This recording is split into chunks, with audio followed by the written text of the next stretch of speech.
5, 5, 4, 3, 2, 1. This is David. Check, check. Mic check. Check 1. Check 2. Check 3. Check 4. This is Matt. This is Matt.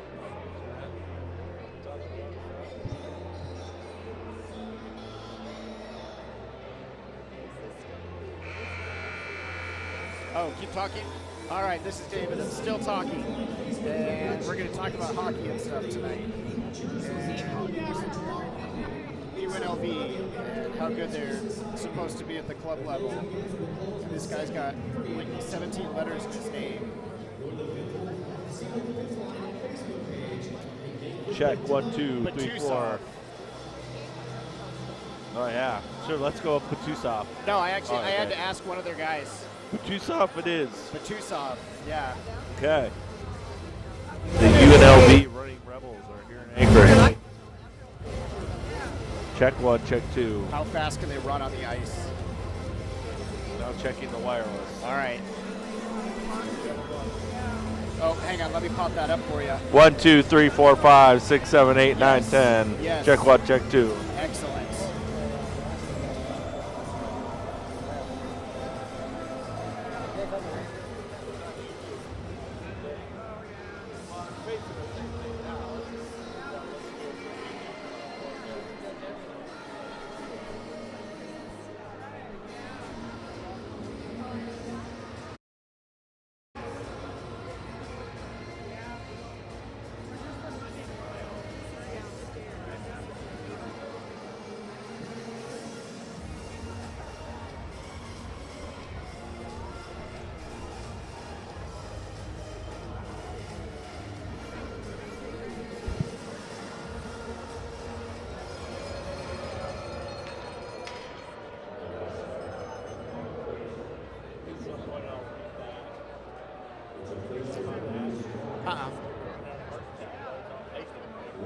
Oh, wow. Wow.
Ladies and gentlemen,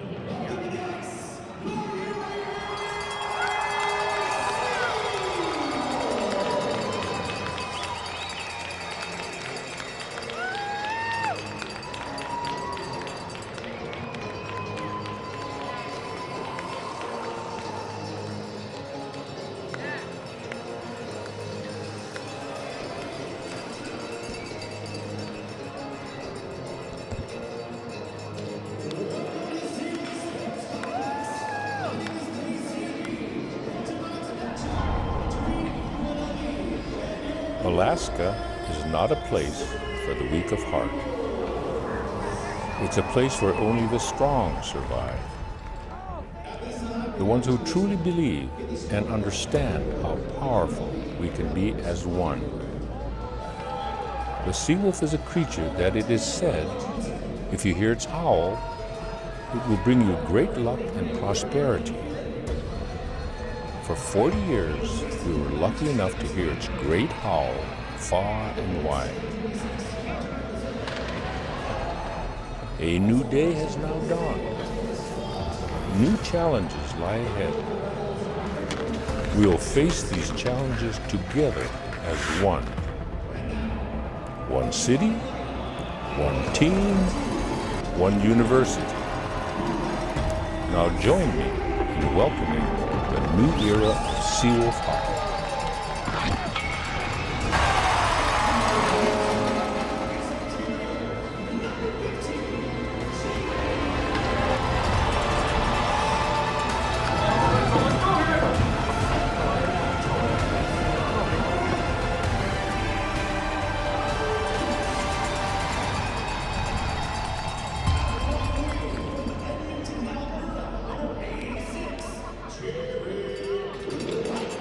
And welcome back to the Seawolf Sports Complex. I'm pleased to be joined now by UAA head coach Matt Shasby prior to tonight's game against UNLV. Matt, last weekend you got your first taste of road action when you guys went down to Colorado College. Took a couple of losses, but I think probably learned a lot along the way. We did. It was a great environment down there. Colorado College has an incredible scene. It was a good exposure for our guys. We learned pretty quickly what you can and can't do on the road if you're going to win hockey games, and that's take bad penalties. And I think we hopefully learned our lesson and something that we can carry with us the rest of the year. It's a good thing because you have a long road trip coming up after this. You're not back home after this weekend until early December. So, again, just like with everything else with this team, it's going to be a learning and growing experience. It is. We learned a lot about what we're capable of in hostile environments. Going out on the road the extensive amount that we are, we know that we have to simplify things, clean things up, especially special teams. We've got to be better on our penalty kill, and that's going to be one of our focuses this weekend is, one, staying out of the box, and two, if we do take penalties, is killing them off. So we'll segue into this weekend. That was perfect. You did as well. Now, UNLV's in town. A little bit of a step down in competition from CC and Western Michigan, and that's not a knock against UNLV. They come in at the D1 club level. So what do you expect to see from UNLV tonight, and how do you want to see your guys playing and trying to correct some of these mistakes? Yeah, they're a hockey team that have already played Denver, the national champions, and they were competitive. They gave them everything they could, and that's what we're going to expect out of them, is just a team that has a ton of heart, has nothing to lose, just show up and compete. And for us, we need to play with more confidence, and the puck's on our stick. We need to be making more plays. We've been a little bit chasing the first 4 games, and so hopefully tonight is an opportunity for our guys to possess the puck, support each other a little bit better, and be a little bit more creative on the ice when we have that possession. Now, a couple of new faces in the lineup. You got a little bit of the injury bug last weekend, so a couple of new faces get a chance to make their first appearance in Seawolf uniform tonight. Yeah, we're very excited for Jared Will to get in the net tonight. He's a kid that we brought in with our freshman group. We're very high on his athleticism's off the charts, and he just needs minutes. And tonight's going to be a great opportunity for him to showcase his abilities. And on top of that is, with Tisdale going out and Kanash being out, there's some freshmen have some more opportunity now to play bigger minutes, and we're looking to see more out of them.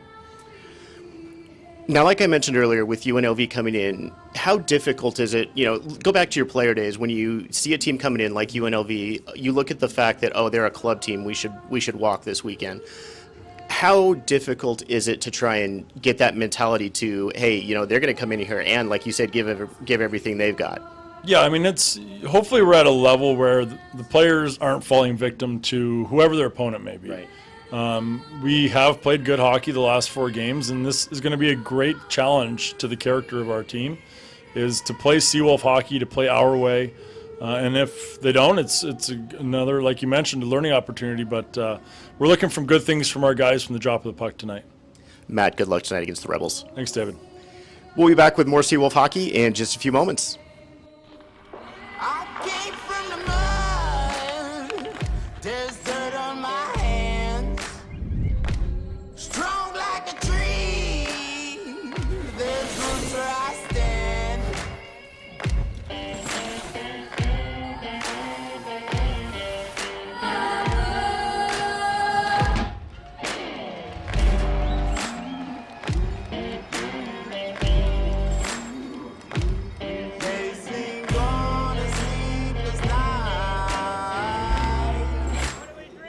Catch me howling at the moon.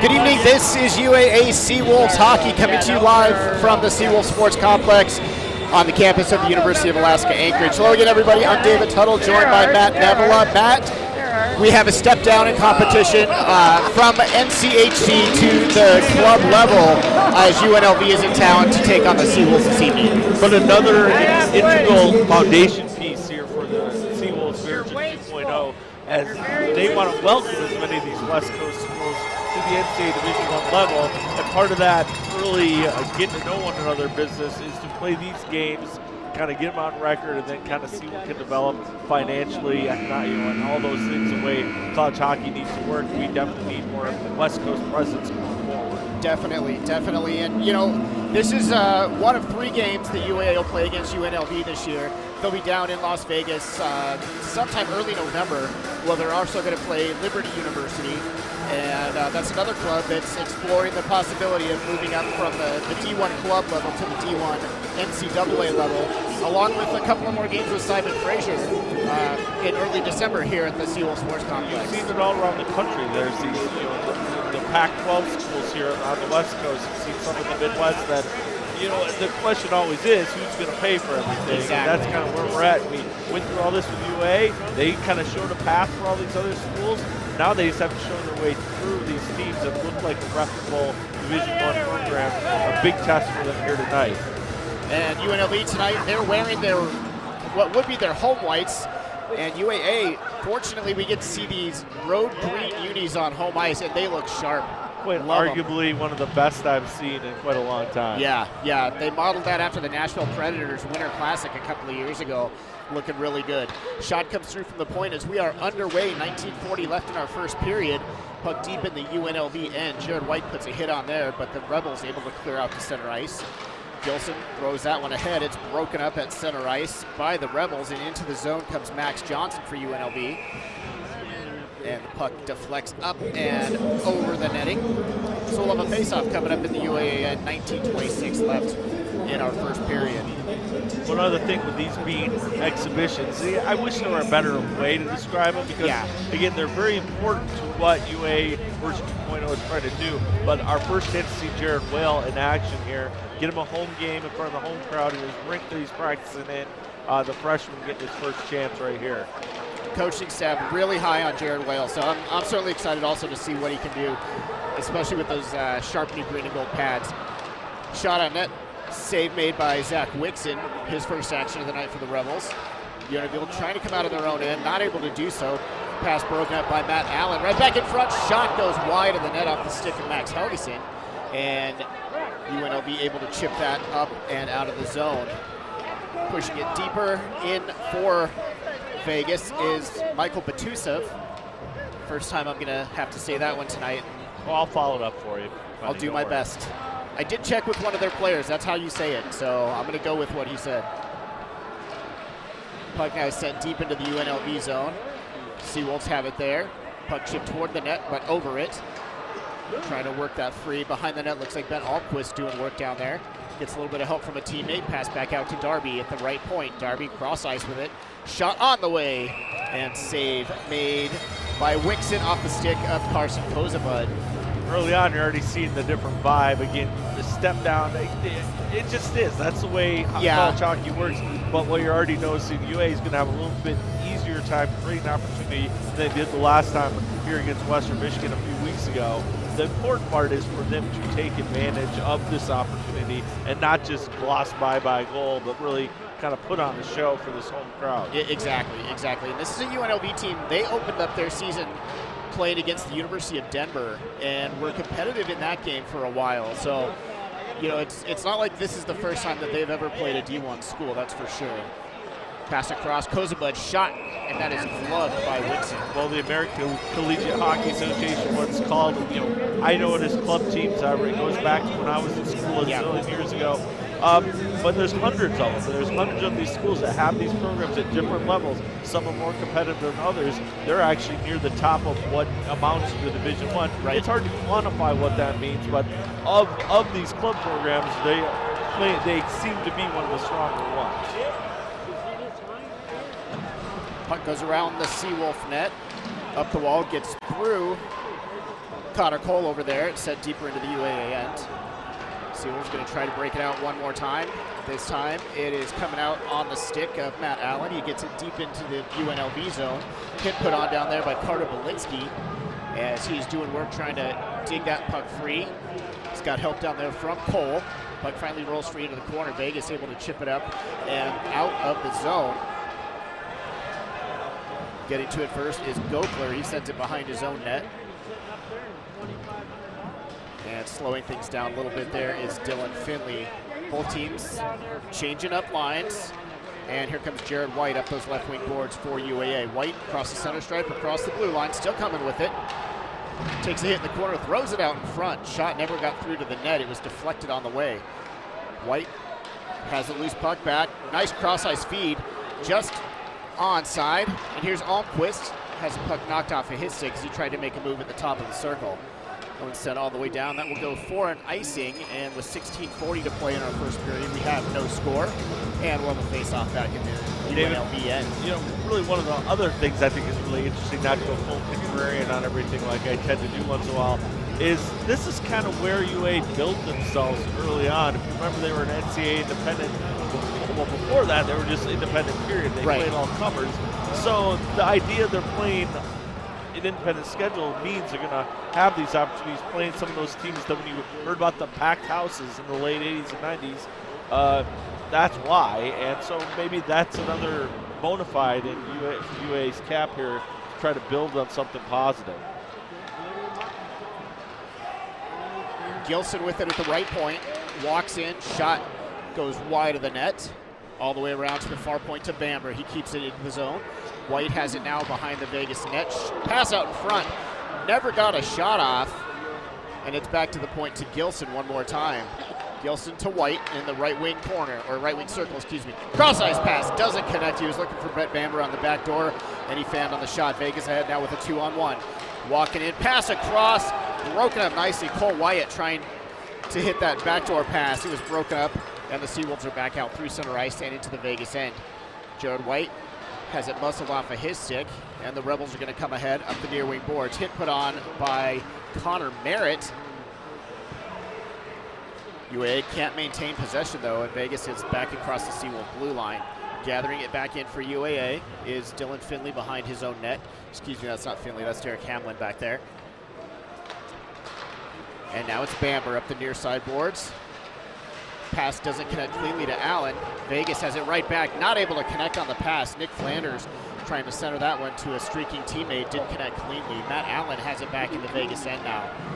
He's muscled off the puck in the corner. And here comes UNLV across their own blue line and across center ice into the zone. The pass is given off down there to Luke Burke. Throws it deep through the Seawolf end. Picking it up is Caleb Strong. He gives off in the corner and double teamed by a pair of Seawolves down there. Puck sent now back out to the point. Shot blocked off the stick of Hunter Mazzillo, blocked by Matt Allen. That one goes up into the netting. We don't have any shift block here, but Allen and Helgeson and Merritt were out there for quite a while, if I'm not mistaken, which, again, you don't want to get too caught up in what's kind of the particulars of these teams. You still want to play the same game you played at Colorado College or against Western Michigan and kind of expect the same game back. That's only going to benefit you.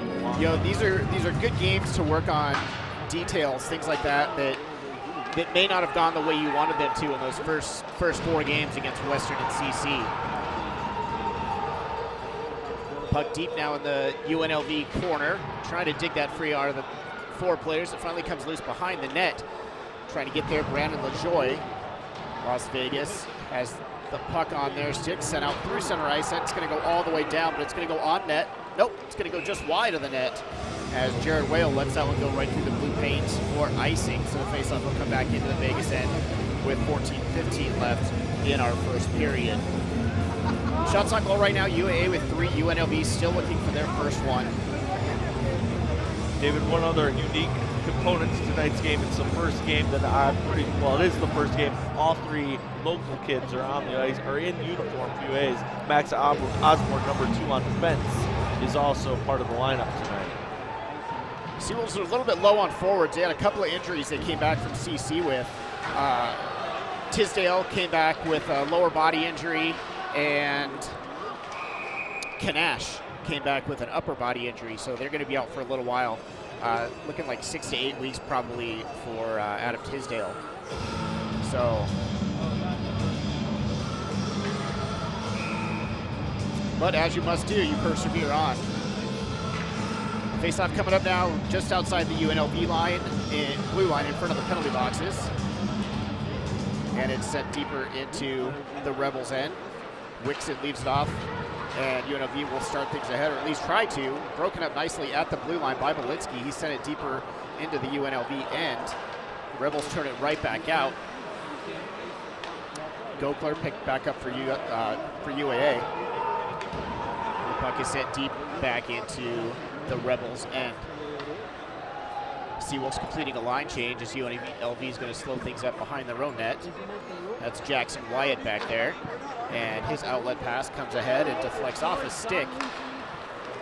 And the Seawolves will come right back the other way with it. Here's Almquist across the blue line, trying to get a pass. Jared White was not there yet, and UNLV is able to chip that one free back to center ice. Backing up into his own end is Max Osborne. You just mentioned him. That's his first touch of the night. And back across the blue line, it's Gilson now. Circles the UNLV net, still with the puck on his stick. Backhanding it out deeper into the corner, looking for Collins. Collins wedged off the puck momentarily at least. And UNLV trying to pull that free down behind their own net. And they finally do get it out through center ice.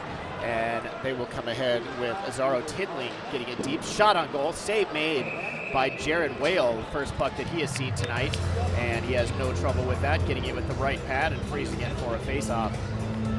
And let's take a media timeout. 12:36 left in our first period. We're scoreless. We'll be back in just a few moments.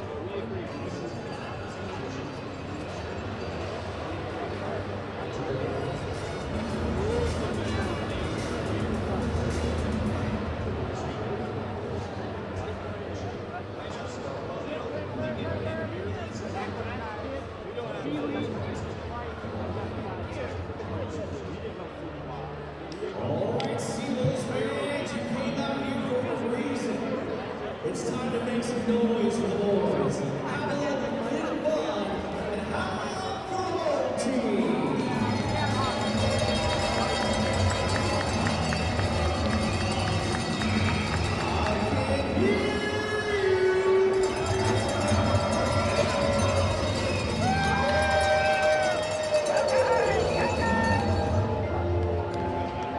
Back here at the Seawolf Sports Complex on the campus of the University of Alaska Anchorage, UNLV and UAA are scoreless.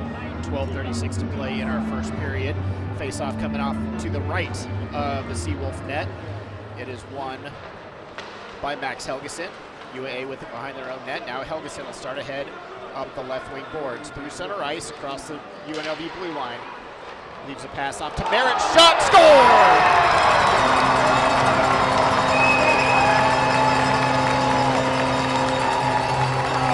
Ref never signaled goal, and he immediately went to his partner to talk about that, so I'm not sure what the question on the play is. If it stands, the goal belongs to Matt Allen. I think maybe the only question is how close to the blue ice was Matt Allen at the time of the, they're going to review it, because this is a college hockey game that happens pretty much with every play. Yeah. But just you saw them, again, creating that offense that they were having trouble creating before today, or the earlier games here at the Seawolf Sports Complex.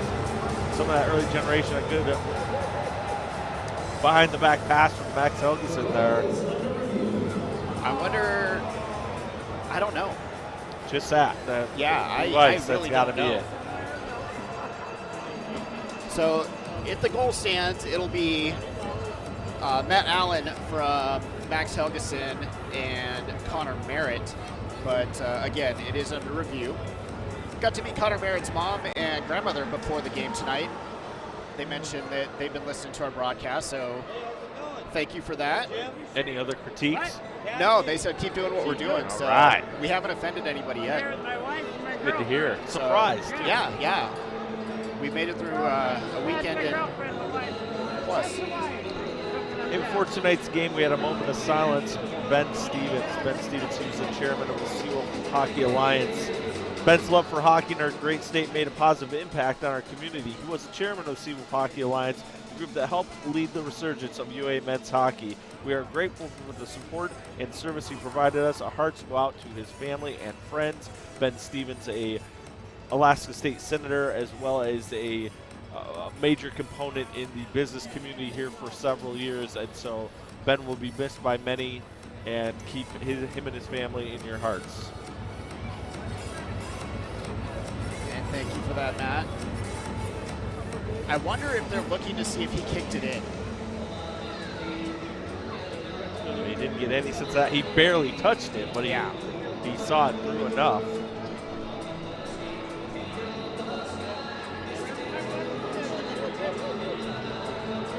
So right now, the only thing we're doing is speculating.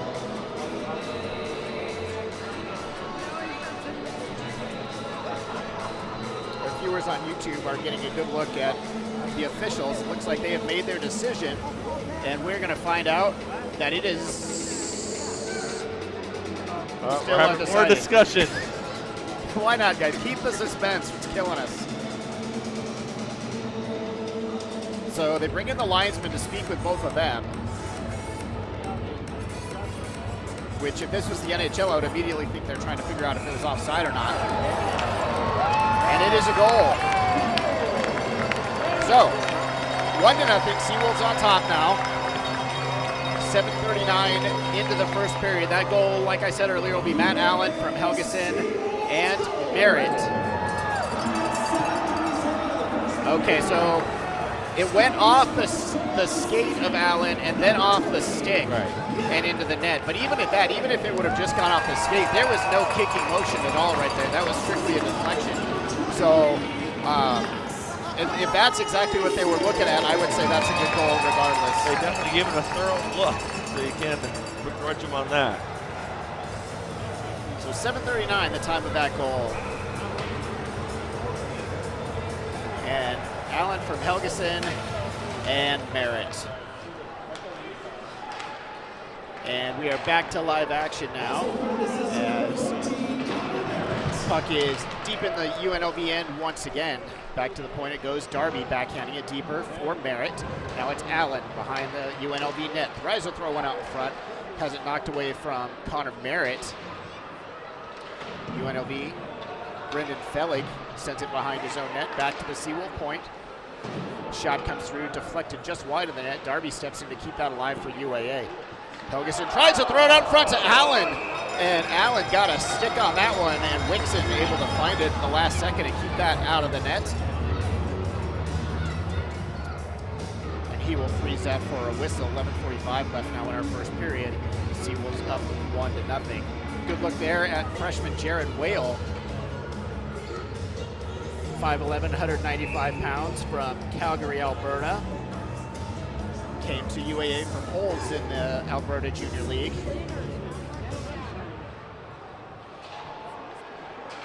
Off the draw, Seawolves control. Back to the point to Darby. He sends it down through the corner looking for Brandon LaJoie, who's got it on his tape. LaJoie back to the point with it. Takes return feed there. LaJoie's going to try the other side now as he circles back around. Leaves off in the corner. Gomez trying to center, gets it back on his stick. Shot deflects off a stick and up into the netting. Boy, a fortunate bounce there on that first one. Gomez tried to take the shot. Went off, looked like a UNLV skater's stick. It went right back on Gomez's tape. And as he pulled the trigger, the UNLV defenseman did a nice job of getting stick on puck right there and sticking that up into the net. Craziest 800-seat arena in college hockey is fulfilling its prophecy tonight as we also see the large Holman Howlers over there next to the UNLV bench. A full crowd of students, which is awful nice to see it. Again, the building of this continues. A lot of different parts had to be moving just right to make this a success. One of them is people being here tonight and tomorrow night. Davis Gokler shot off a pair of shin pads. We have a penalty coming up, and that will be on Gokler, and that will be interference, and that is a very good call. That is the textbook definition of interference. 8:52, the time of the penalty on Gokler. Yeah, we're here for the doubleheader this weekend. Tomorrow night, puck drops at 6:07, and it's the pink out night. The Seawolves are going to wear specially designed jerseys that are currently up for bid. If you go on the find Seawolf Fit Line, you can find ways, or Seawolf Fit Line, you can find ways to bid on that auction right now. They're going to wear those snazzy threads tomorrow night. I still don't know if they're as nice as these snazzy threads. Yeah, that's going to be hard to beat. Nice save down low there by Jared Whale with the right pad. And Jared White finds it and sends that one all the way down the ice. 2 quick saves from Whale there, getting that right leg pad down. So again, that penalty at 8:52, Davis Gokler 2 for interference. Jared White picks up a loose puck at the UNLV blue line, tried to do something with it, ended up losing control initially, but gets it back, and it's Bamber. Goes cross ice with it to, I believe that's Hamlin over there. It's hard to see that number through this netting. Back through center ice comes UNLV. It's McCullum sending it into the far corner. Picking it up though for the Seawolves now, Jared White trying to start up through that right wing board. He throws it up and all the way down the ice. Connor Merritt will chase for UAA. Getting there first though is Jack Kennedy for UNLV. Merritt catches up, can't control the puck, and Vegas is right back into the Seawolf end. Osborne chipping that one up over one of the UNLV players. It finally comes back out to center ice, and here comes Allen. Allen walking up the right wing wall. Here's an opportunity, shorthanded shot, saved by Wixon. Looked like a little slash there at the end. Feed out in front to Gilson, he scores!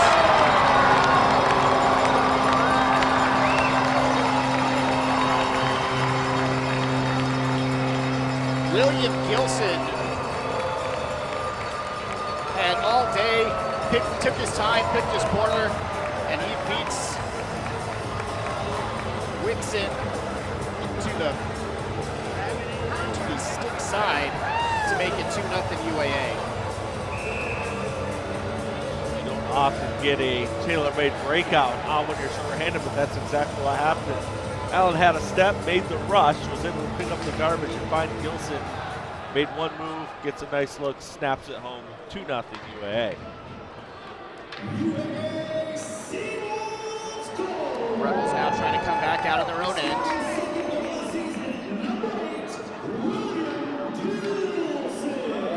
Going to be across the blue line and across the Seawolf blue line. Still on the power play, UNLV is for another 10 seconds. Seawolves though chip the puck back out to center ice. Cross ice pass, looking for Jake Berry. He gets it ahead. Now walking in on Whale. Save made on Nicholas Flanders' opportunity. Puck still loose in front of the Seawolf net. Berry keeps it alive for Vegas. He sends it deep into the Seawolf end, trying to center that pass out front, looking for Caleb Strong. UAA back at full strength.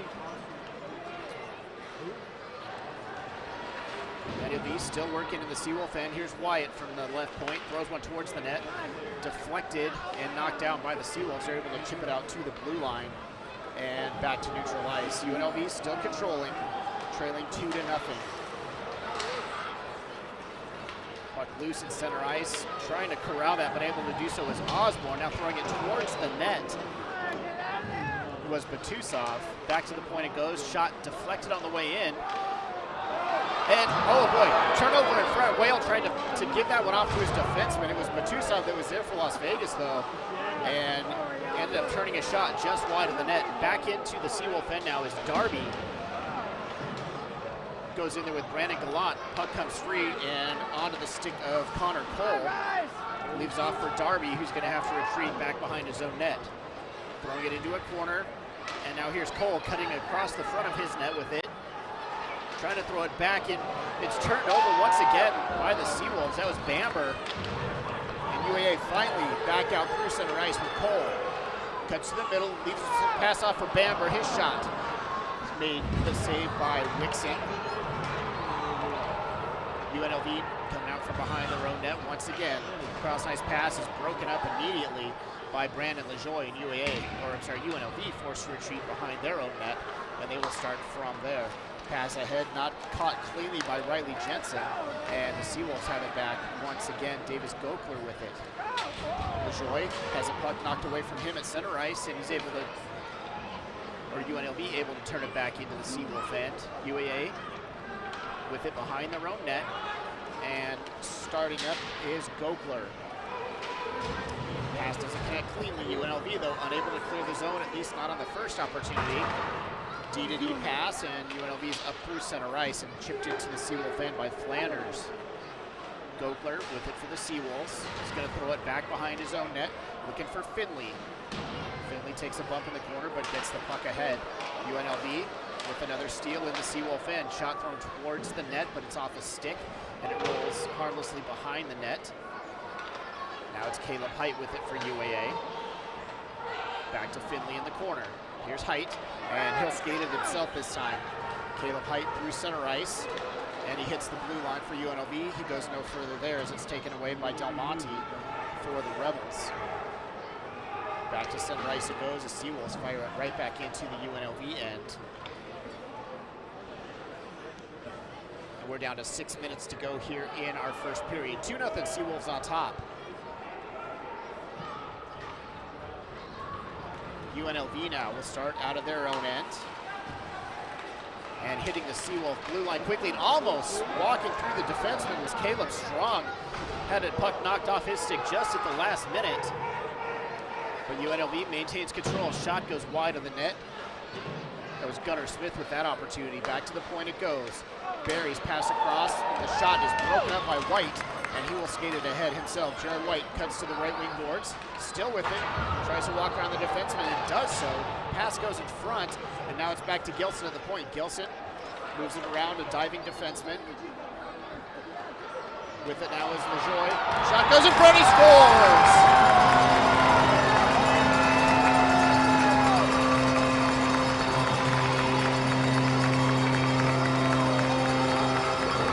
Almquist getting in there. That was Almquist, yeah, he's the first one through the line.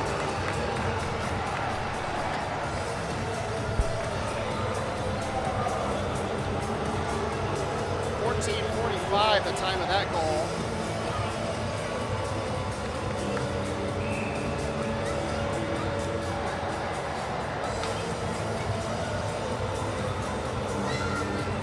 Okay, nifty little pass in front by Osborne.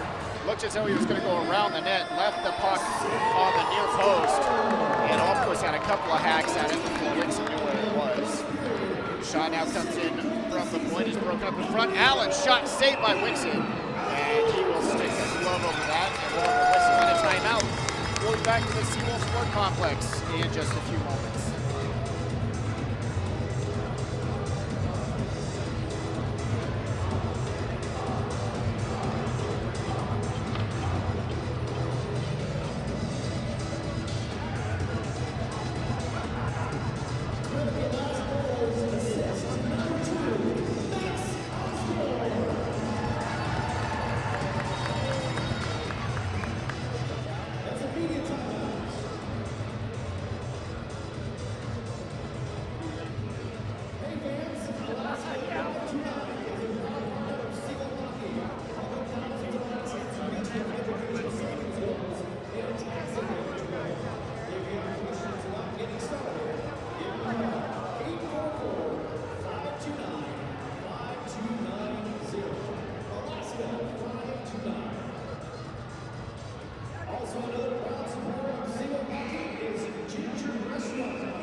And we are back in the Seawolf Sports Complex. 3-0 UAA on top of UNLV. Goals from Matt Allen, Will Gilson, and Ben Almquist in this first period. Carson Kozaba to steal at center ice. Gets it ahead to Connor Merritt. He gets it deeper into the UNLV end, but Vegas right back out with it. Here's Batusev, shot, left pad save by Whale. Vegas another shot, turning that one towards the net was Tinling. Went wide though.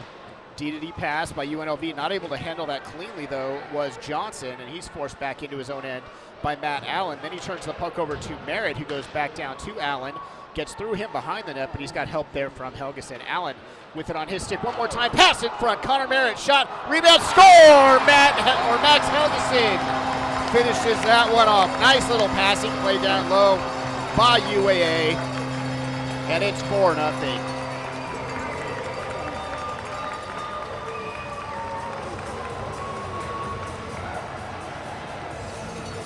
dare I say, this is the sort of start UA needed and wanted.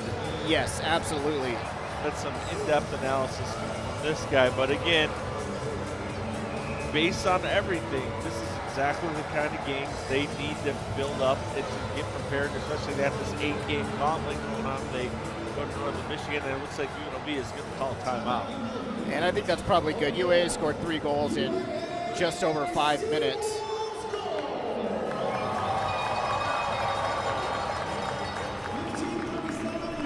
.423 left in our first period. 4-0 UAA leading UNLV. And UNLV has called their timeout as things have kind of snowballed on UNLV here over the last 5 minutes or so as the Seawolves have pumped 3 goals in that amount of time. Merritt and Allen pick up the 2 helpers on Helgeson's goal. So all 3 of those guys, Allen, Helgeson, and Merritt, the entire Seawolf second line, or actually they're the top line tonight, each with 2 points apiece. So off the draw, we are back to live action UAA. Brett Bamber sends it deep into the UNLV end. Trying to chase it down there is Belitsky. He's got a couple of Rebels on him, and UNLV will try and turn this one back through center ice. And firing that one down deep into the zone, Riley Jensen, Jared Whale out to play it for the Seawolves. Ahead that one goes, and turned over, bad turnover there in front by Connor Cole. Fortunately, the puck rolled into the corner off the UNLV player, and the Seawolves will try once again to clear the zone. Cole able to get it out that time. Puck now tied up in skates right in front of the Seawolf bench. Riley Jensen there for UNLV, along with Brendan Fellig and Max Johnson. Puck finally comes free, and the Rebels coming up the near side boards. Pass goes across to Caleb Strong for UNLV. Strong has it, gives off to the point. Shot comes in, deflected just wide of the net. Another shot by UNLV, never made it on goal. And the Seawolves pull that one free out of their own end. That's going to go for an icing as it's deflected off Brandon LaJoie's skate. And try as he might, boy, he put the gas on right there at the end. Just a little bit too late. Vegas got there first, and we're going to have an icing with 3:18 left in the period. You know, another sign of the exhibition nature of this game, look over the Seawolves bench, Matt Shasby, Sands sport coach.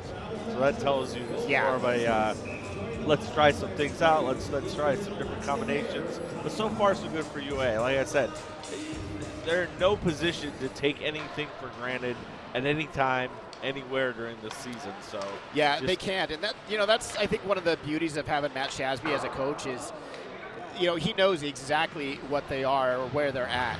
And I don't think we're going to have a penalty on UAA. I think that's going to be an elbow on LaJoie, or a head contact on LaJoie. Yep. So we'll see what this carries with it. Oh, it looks like Bambert's going, actually.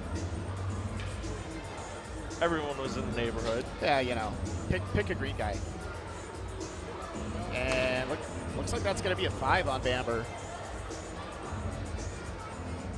Pretty much automatic in college hockey, almost. Yeah, I mean, it really is. Any blow to the head is just kind of comes with that. Again, side on side safety kind of deal. And so we got the local refs going here. Scott Sivilich and Josh Ellis, Louis Cipriani, and I'm going to guess it's Richard Colliander maybe on the other lines. We'll find that out. But so power play here for UNLV for 5 minutes as they attempt to try and climb back into this game a little bit. UAA send that one all the way down the ice. Wixon will hold that one up. And it'll be Barry starting from behind his own net for UNLV. Just managing to stay onside. We're the Rebels right there. Shot on goal, saved by Whale. That one kind of stuck to his blade a little bit. It didn't deflect out in the corner like he was trying to, but is able to clear that one away. Puck sent all the way down now by the Seawolves. Connor Merritt trying to get there, but Wixon able to play that off to his defenseman. Now it's Wyatt in the corner. Throws the puck back behind his own net. Barry circles away from from Ben Almquist, and UNLV will try again from behind their own net. Coming up through center ice now is Johnson for UNLV. Gets it deep into the Seawolf end. Puck's in all the way around, kept in at the far point by Robert McCollum. Throws it down into the corner. Rebels still working down there. McCollum with it one more time. Shot save by Jared Whale. He saw that one all the way, caught it right in the logo. I guess it's really not a logo tonight. It's more of just writing. So he caught it right in the writing script. UNLV's Max Johnson definitely shaken up in the blue paint area. Came down kind of hard through the slot, and then into the crease. Did he take the right there action right there from Osborne? Max Osborne taking him out.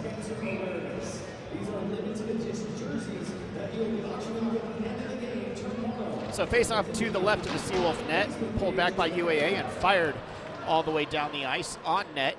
And Wixon is going to cover that one up as Caleb Height arrives. We're down to 92 seconds left in our first period, and UAA on top 4-0. Still 3:32 to go in the 5-minute major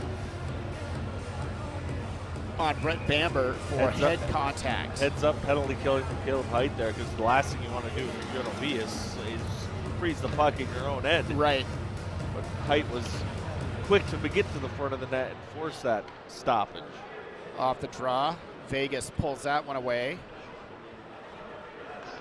And here they come up the right wing boards.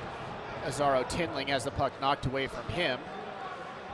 McCollum has it back on his stick for UNLV. He'll just chip it deep into the Seawolf end. Getting to it and firing it around the boards was Hamlin, and now it's up through Sunrise with Gomez. Gives off to Gilson. Shot save by Wixon. Gilson looking for his second shorty of the night. Now UNLV trying to come out of their own end. They get it out to center ice, but the puck chopped right back in by Belitsky. As we are under a minute left here in our first period. And UNLV waiting for something to materialize. Coming out again from behind their own net. Puck kicked ahead. And offside is what they're going to call.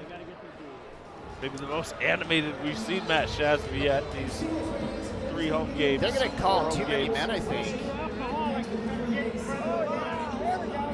Since there are 6 men on the ice right now, and nobody has come on since the whistle blew. Yeah, Shaz was all over that. Too many men.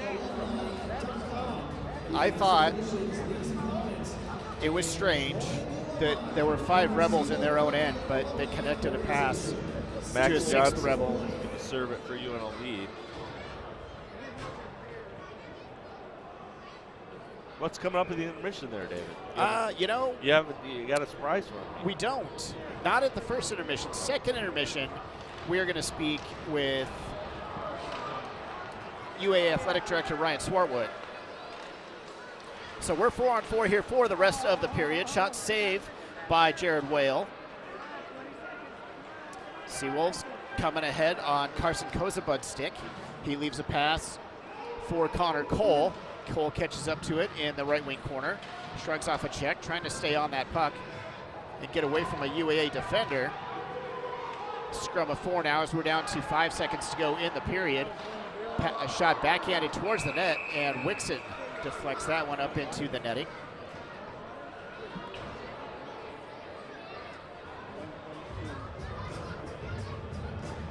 And we're down to 1.2 left in the period here.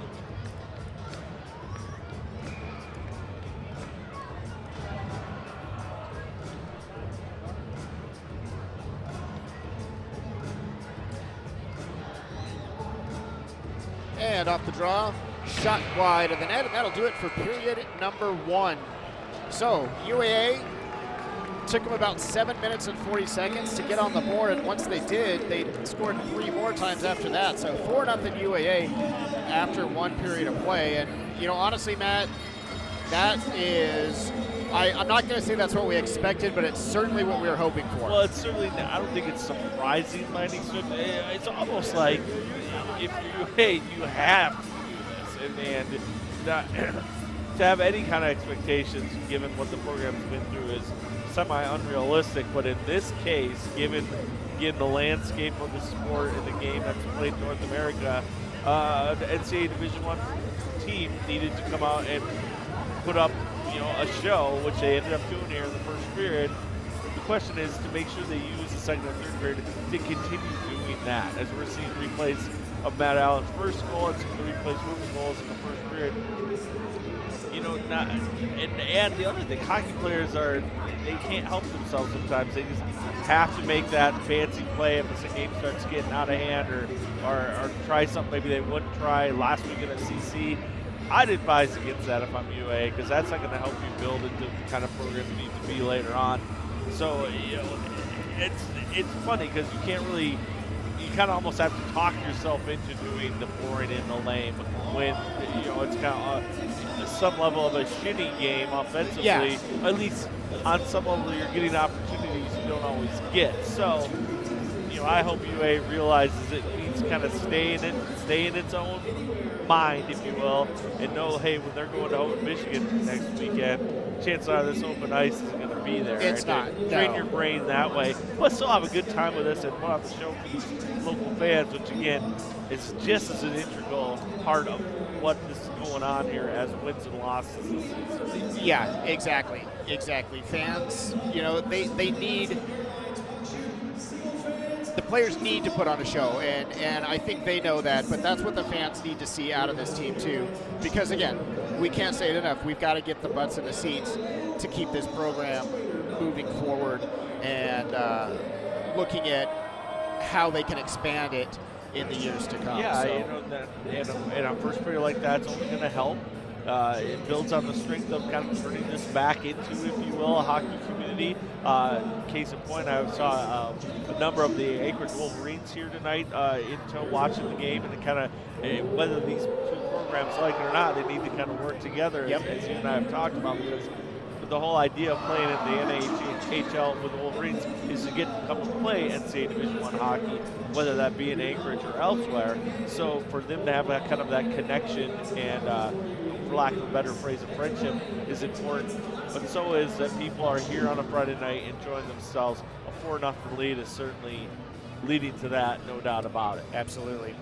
Let's take a break. Let's catch our own breath for a little bit. We've got about 13 minutes until our second period starts, so we'll be back in just a few. This is UAA Seawolves Hockey coming to you from the Seawolf Sports Complex.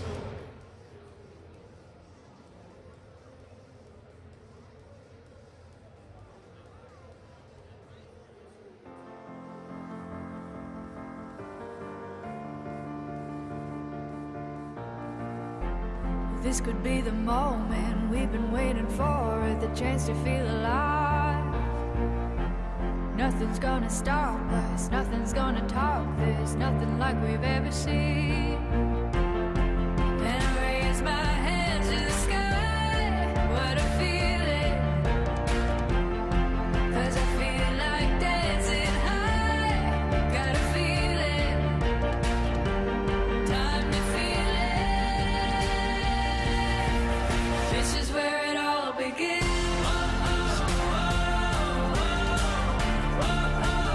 This is where it all begins. This is where it all begins. 'Cause this could be the best day of our lives, yeah.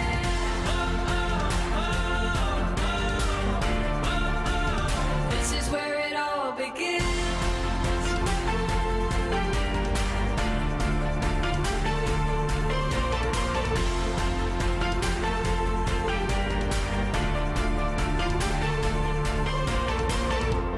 Burning like a light show, free yourself and let go, time to see it all.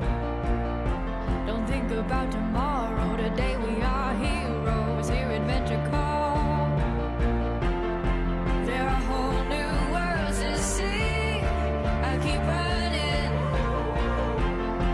and my feet keep lifting me, like I'm flying, time to see it.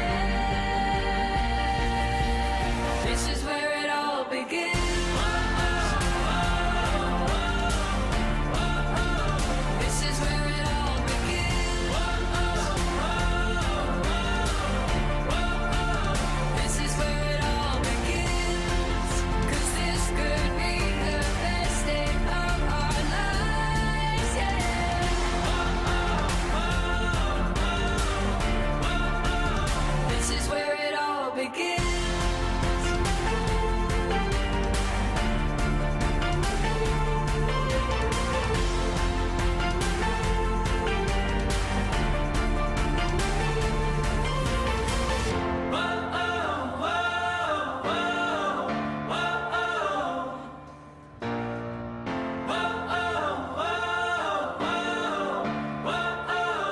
This is where it all begins.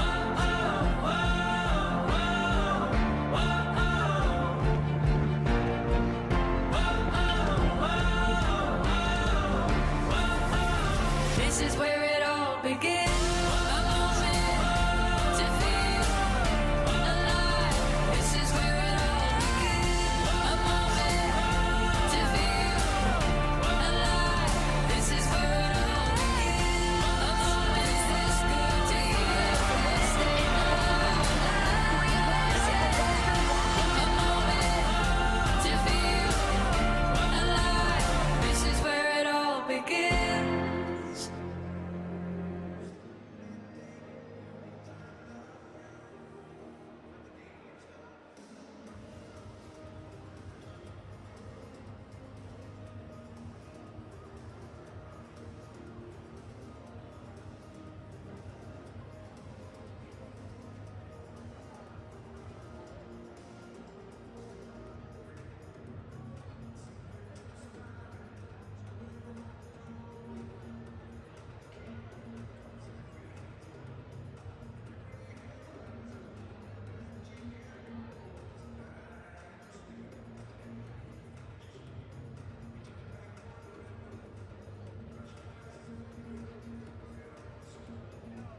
And welcome back to the Seawolf Sports Complex here on the the campus of the University of Alaska Anchorage.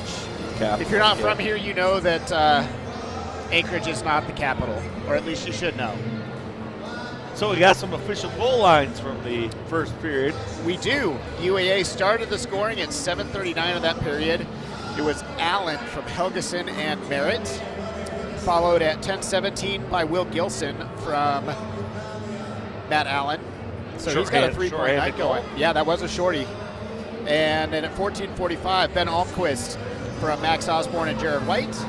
And finally at 15:37, Max Helgeson from Connor Merritt and Matt Allen. So Allen, Helgeson, Merritt, they're having a heck of a night already. That line as a whole has 2 points apiece, and then you tack on an extra assist for Matt Allen, so he's got a 3-point night going. And that's, we can't say it enough. That's what we're hoping to see out of this team, especially in a series like this weekend. Now it's a matter of keeping the foot on the gas, keep paying attention to details, and really just kind of trying to fine-tune things as we move forward in this season. And this is a great weekend to try and accomplish some of that. UA fans are notorious or kind of want to see these type of performances, but over the long run, getting these finer points down and nailed down and knowing how our penalty kill is going to work and not expecting to get that open ice as we talked about at the end of the first period, that's going to make this program better in the long haul when it is playing especially some of the more up-and-coming Division I programs that it has on its schedule, some of those newer Division I programs. So remember, this is a new Division I program, right? UAA fan, an Anchorage hockey fan. It's let's not lose sight of that. The first 40 years were great, but this is something brand new, completely, entirely, all of that. So they're going to have plenty of bumps along the road, but nights like this, when they can work out a few kinks, probably have a little fun, maybe put on a little more of a show than they can, when Western Michigan's here, or maybe when we see Fairbanks later on the year. I mean, UAA, you got to figure, we're on the level right now of guys like Lindenwood, Augustana, who hasn't even joined D1 yet, that's next year, St. Thomas. That's just a fair way to look at it. Now, whether that's completely, we really don't know, right? So it's hard. You just kind of have to base it on the sense of that you have for the Division I hockey world. But ultimately, I think what hockey fans here in Anchorage need to realize is we've got a good thing going right now, and it's back. Something that we truly missed for 2 years. And that gets the question, like, is that the way the town will react? Is that the way the various people are going to be asked to buy a ticket here and there? I mean, that's where this is at. So, again, if you're UA, keep doing what you're doing here in the second period and entertain these 800 to 1,000 people crammed in here on a Friday night. Yep. Well, here we go. Period number 2. We start off 4-on-4 for the first minute 25 as the puck is sent in by Jared White. Almquist down there to help him out. White has it back now in that left wing corner for the Seawolves. He leaves off for fakes like he's going to leave off for Osborne. Now the pass to Osborne at that left point. Now it's Almquist trying to send it deeper into the zone. Pass is broken up, gets back to Almquist. Now it's tied up on that near side board. Vegas pulls it out and chips that one down the ice. I think it's going to go for icing, and it's his. Well, right here is one of those unique opportunities we can talk about. It's not often you get an elongated stretch of 4-on-4 play like this for over a minute and a half. So a chance to do a few different things, maybe have a few different people out there. Again, you're seeing Max Osborne getting his first night out in the Seawolf uniform. A lot of ice time. He was on that first 4-on-4 rush. Something fell from Mr. Kosovo's person and is being picked up now. Piece of the green sweater, perhaps. Could be. As long as it didn't fall from the ceiling, that's the last thing we need is the roof to fall. That would make for a rough night. Calling back to the old days of the Sullivan. Oh gosh. Doyle Woody will tell me the name if he's listening right now, who the piece of the scoreboard fell on years ago. That sounds terrible. Puck's at center ice. Max Helgeson with it for the Seawolves. He goes across to Connor Merritt. Merritt tried to thread a pass through to Jamie Collins. That never got there, and then Collins blows a tire. Make that Helgeson blows a tire. Puck still around in the UNLV zone, though. Finally picking it up for the Rebels is Flanders. Long pass ahead now by the Rebels, picking that one up and walking in with it is McCollum. McCollum tries to get around Davis Gokler. Gokler, nice job of riding him out hard into the boards. Now we're going to get a penalty call. I think Gokler's going to go again. Curious to see what that one is going to be. Looks like an elbow penalty. Mr. Gokler going to the box for his second trip this evening. And so UNLV already is back now on the power play to finish out the 5-minute major of Brett Bamber. He's got 34 seconds left, and now the penalty here at 1:26 to Davis Gokler. And I didn't see the call, did you? It was in that corner, that little scrum, I believe. It's almost like the players left the ice. You saw, I think it was Max Johnson again for UNLV, who just came on the ice after serving that penalty. I think he got ridden hard, and then this little hit, elbow up, flare up. But again, if I'm UAA, I'll take this practice. 5-on-3 for 34 seconds. For sure. Why not? So, UNLV, it's Barry. Throwing one down towards the goal, chipped up, and Whale able to get a left pad on that to keep it out. Down to 17 seconds to go in the 5-on-3. Johnson with it for UNLV. Through center ice he goes across the Seawolf blue line. Looks like he's going to give it off, but instead tries to center a pass. It didn't connect, and the Seawolves will send that all the way down. And that's going to do it for the 5-on-3. Brett Bamber is a free man, and it's back to a regular 5-on-4 power play for Vegas. They're now 0 for 3 with the man advantage. And back into the UAA end. That's Tinling, throws it around, and it goes all the way to the point. Tinling's going to get it back on his stick now in the right circle, throws it towards the net through the blue paint, but out the other side. Rebels still with it in the Seawolf end. Pass given back to the point, skating the blue line, now given off for Barry. That one's stolen by Caleb Height. Didn't have a good angle to get the puck initially, but still on it. Finally, Height ends up stealing the puck, and UAA's got it back in their possession. 40 seconds to go on the UNLV man advantage, set all the way down the ice into the glove of Wixon. He hands off to Johnson. Now UNLV trying to come back through center ice. Puck stolen away again by the Seawolves.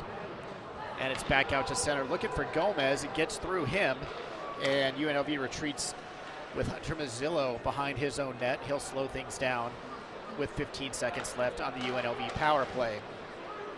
Here's Gallant up the right wing board. Puck knocked off his stick, back to center ice. Catching up with it is Mazzillo. He's going to give a pass right up the gut to Gallant, and his shot is blockered away by Jared Whale into the netting. And we'll have a face-off in the Seawolf zone. 1 second left on the 5-on-4 UNLV power play, and 16:34 to go here in our second period. 4-0 UAA on top.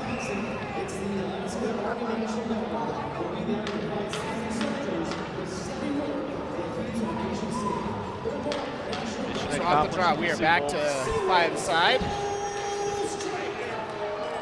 And Matt Johnson hits the blue line, still with it, trying to center one. It gets through Carter Belitsky to that far board.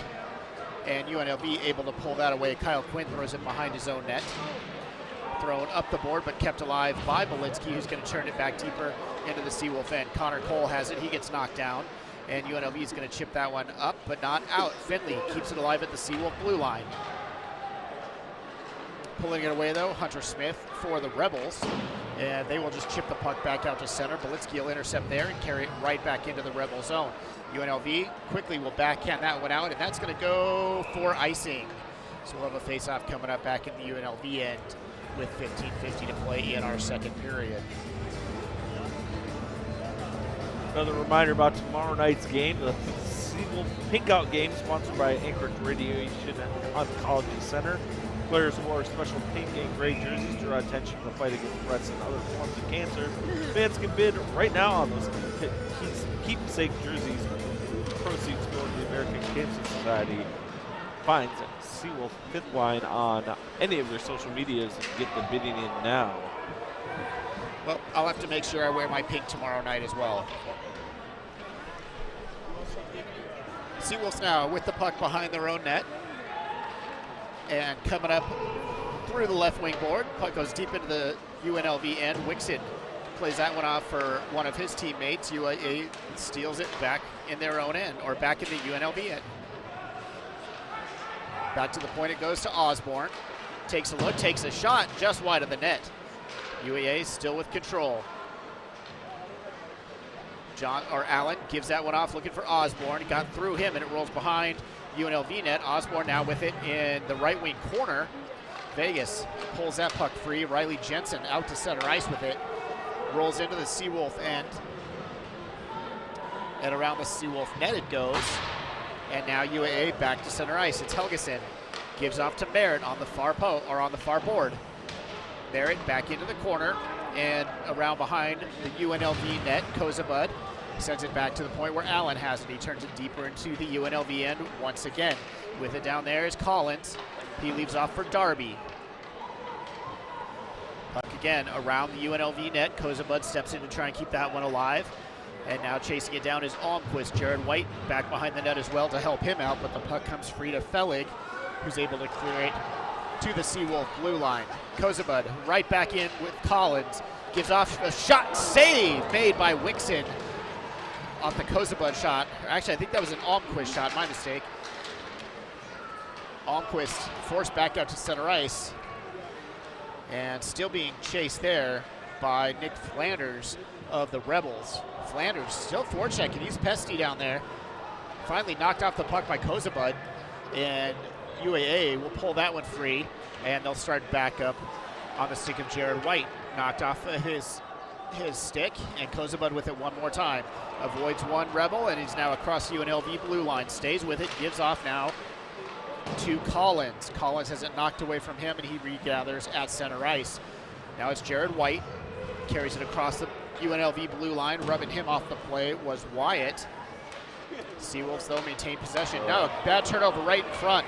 Here's Paxton Malone. He's caught up to by Alex Gomez. Nice job there on the back check by Gomez. UNLV is in offside, so UAA has a chance to set things up and move it out of their own end with Alex Gomez up the left wing boards. Takes a couple of hacks for his efforts, but keeps coming. Tries to leave a pass off to Caleb Height. Didn't connect cleanly. Height gathered it in, but doesn't get it deep into the zone. Right back out with it is Tintling for UNLV. Back is Bamber. He turns it over. Shot save by Jared Whale. And UAA back through center ice. That one's going to be shot down. That's going to go not for icing, just enough to where Wixon had to play it for UNLV. Rebels force it back out to center ice, but no further as Finley pulls it away for the Seawolves. Chip deep into the zone by LaJoie. Connor Cole back there trying to gather it in, but beaten to the puck by Kyle Quinn of the Rebels. Puck back to the point. Shot scored! Oh boy, what a shot. Davis Gokler let that one go. It may have been deflected in front, Possibly, but that went right up, bar down for Gokler, and it's 5-0 UAA. And looks like the initial signal from the ref is Davis Gokler. Let's be entertained by a replay here. Again, Connor Cole and Connor Malitsky were both hovering around the front of the net.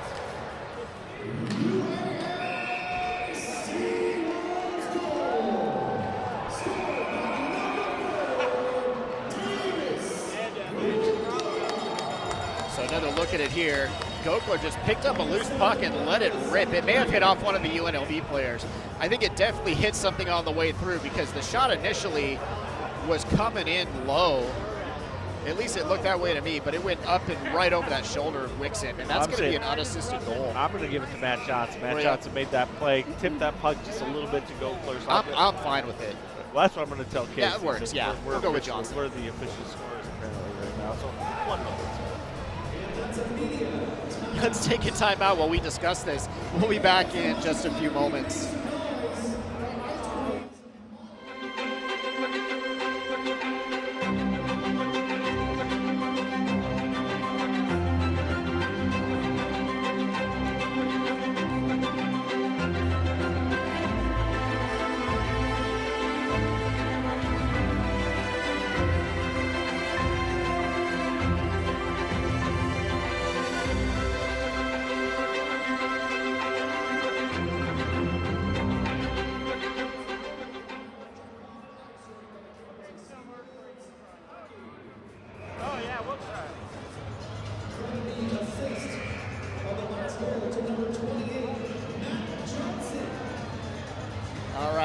are back here at the Seawolf Sports Complex. 5-0 UAA. Davis Gokler from Matt Johnson at 8:29 is the most recent tally for the Seawolves. Face off here now deep in the UNLV end. The Rebels chip that one up and out of the zone. All the way down it goes. Finley, first one on it for UAA. And he will come out through center ice, and he'll carry across the UNLV blue line. Blows a tire, but backing him up is Gilson. Tries to throw a pass back to his D partner, Gilson does, but it makes its way back out to center ice. Matt Johnson regathers for the Seawolves. Johnson stays with it. Gets a little bit of help from Belitsky to try and get it across the UNLV blue line. The Rebels, though, send it right back out through center. And the Seawolves coming right back in with Belitsky. Cuts to the center. Belitsky still with it on his stick in the right circle. Back to Finley. Now it's Cole. The top of the left circle. Back down low. Pass to Johnson. Fanned on the first attempt. Got a shot off on the second that went off the side of the net. Finley gets it back. Now it's Cole one more time. Belitsky trying to center to Johnson one more time. Rebound scored. Will Gilson on that one. A nice passing play.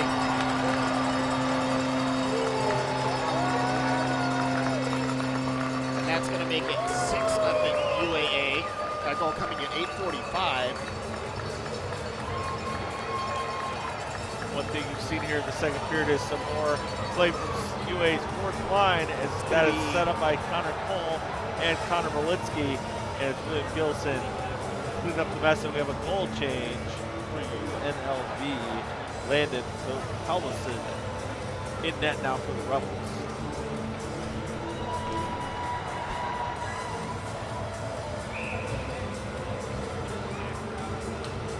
So Connor Belitsky and Connor Cole. Parcher, Belitsky, and Connor Cole. There we go.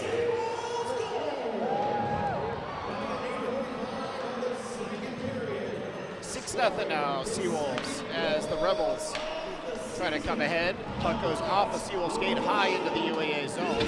Oh, blowing a tire down there and going hard into that back wall for UNLV. And see if I can get a number. Looks like Brendan Fellig, 43, went hard into that back wall.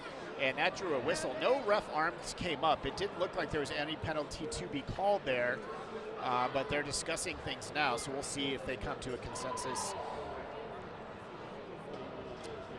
10:53 left in period number 2. 6-0 UAA on top of UNLV. And so we are going to get, we're going to get a review here to see if there's any call. It didn't look like anything malicious happened right there. It looked like, at least initially, like more of a toe pick on Fellig than anything else. So we'll take a look at double check. And also, these are local referees, Scott Sumwich and Josh Ellis, don't use this fancy replay equipment a lot. So well, I'm going to go out on a limb and say they just want to give that a shot. Okay, so Helgeson did give him a little bit of a push, but boy, I don't know that that's enough for a penalty. They're going to call one. They are going to call it. Huh. I mean, it does seem like he lost an edge, got a little shove, but Brendan Fellig definitely hit hard enough to. It's kind of one of those plays in the NFL when you go, okay, it's not helmet to helmet, but the collision is enough to warrant some sort of so here's something we don't see often, a second 5-minute major on the night. And I'm guessing they're going to call that a check from behind. I didn't see what the signal was, so that's what I'm going to call it. Got 5 minutes. So UNLV 0 for 4 with the man advantage.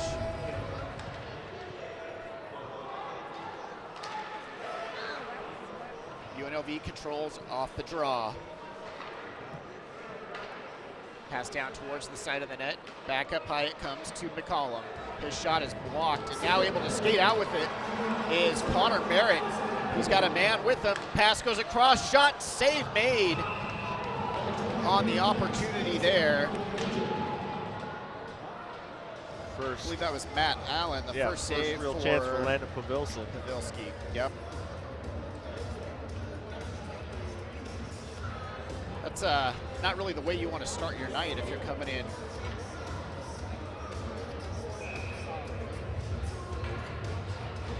So you're seeing some different combinations out here on the penalty kills, forward combinations. And you're also going to see UAA take more of those chances, especially up by 6 goals.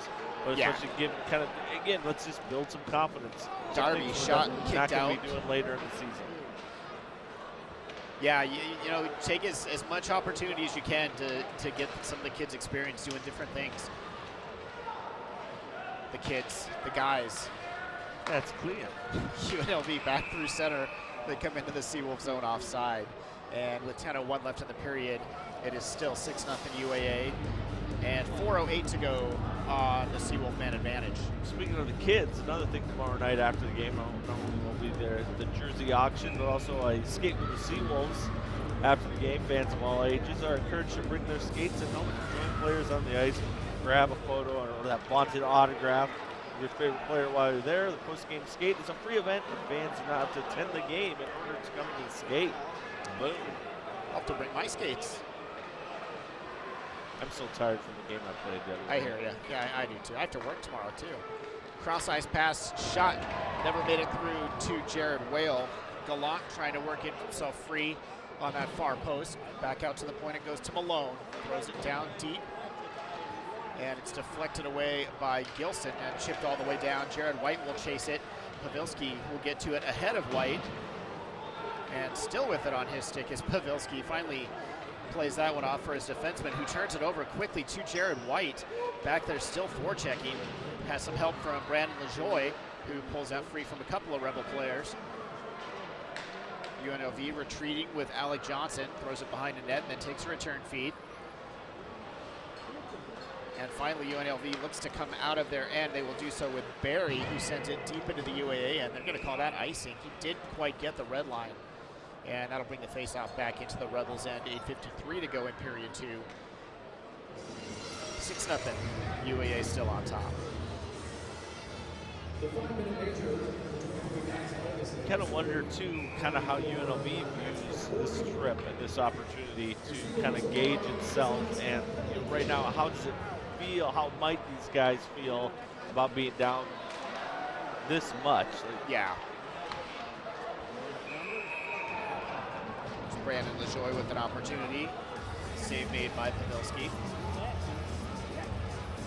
So Jared Whale's in the pipes tonight for UAA. Tomorrow night we expect to see probably a split between Joey Lamoureux and Nolan Kent. At least that's the info that I got. Shot off the draw by Derek Hamlin. Gloved easily by Pavilski. Shots on goal right now showing 21 to 11 in favor of UAA. Here's Bamber, shot right into the belly button of Pavilski, so add another one to that shot count.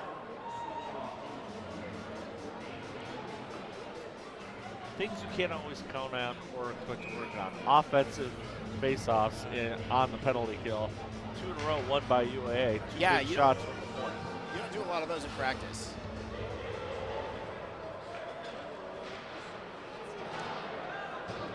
Puck free to Bamber. He sent it deep into the UNLV zone once more. Gomez behind the net trying to play that one. It comes up in the air. Gomez still digging back there. Puck comes loose in front of the UNLV net. Brandon LaJoie, the backhand swat that, not sure if Pavilski got a piece of that or if it just went wide. But UNLV now out of their own end. And across the Seawolf blue line, they get it back into their offensive zone now. Bamber back to strip one of the UNLV players. It gets back to the point, just kept in, at least momentarily by Mazzillo, but it's knocked free by Gomez. Mazzillo regathers, goes cross ice with it, and then takes a return feed. Mazzillo, long pass ahead. Caught initially by Jensen, knocked off a hit stick, but UNLV still maintains. Mazzillo has it, back to the point, shot deflected a couple of times. Whale made the save and then got some help from his friends to clear that rebound away, as that's probably UNLV's best scoring chance of the night thus far. Down to 1:33 left on the 5-minute man advantage for the Rebels.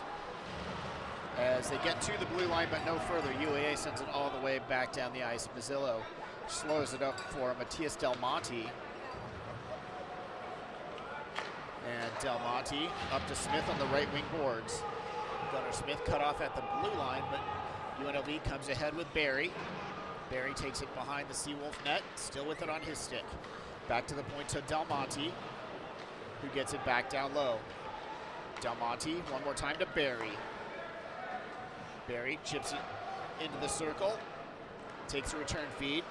Barry throws a pass down low, shot fanned on it. I believe that was Gallant, and UAA will send that one all the way down the ice. And that was not Gallant, that was Strong who had that opportunity. Caleb Strong fanned on it. But either way, here's Del Monte once again behind his own net. 6:24 to go in period number 2. 30 seconds left in the 5-minute man advantage for UNLV. And once again, the Seawolves steal the puck at their own blue line and will send it all the way down. Pavelski set things up once again for the Rebels power play. Through center ice comes UNLV, chipping that into the zone and chasing after it down there. I believe that was Alec Johnson. Back to the point it goes. UNLV still working down low. Power play is over, so we're back to 5-on-5. Long pass ahead. Here comes Helgeson. He's got the breakaway, walks in, shot, save made by Pavelski. Nicely done by Landon Pavelski. Stayed with Helgeson. Didn't make that first move. And let's take a break. So 6-0 UAA. 5:42 to go in the second period. We'll be right back.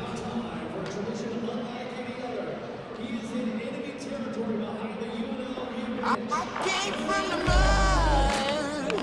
There's dirt on my hands. Strong like a tree. There's roots where I stand.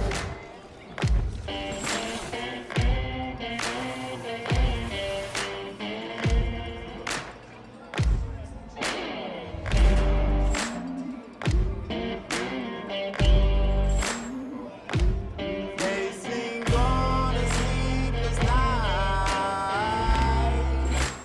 Try to catch me howling at the moon.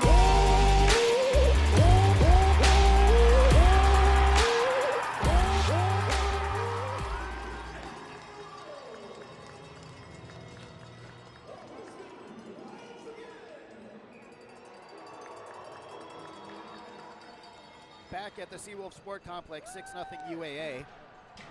I want to issue a correction on myself. It's Landon Pavilson, the goaltender for UNLV. I've been calling him Pavilski, so my apologies. And the Seawolves come ahead. Ben Almquist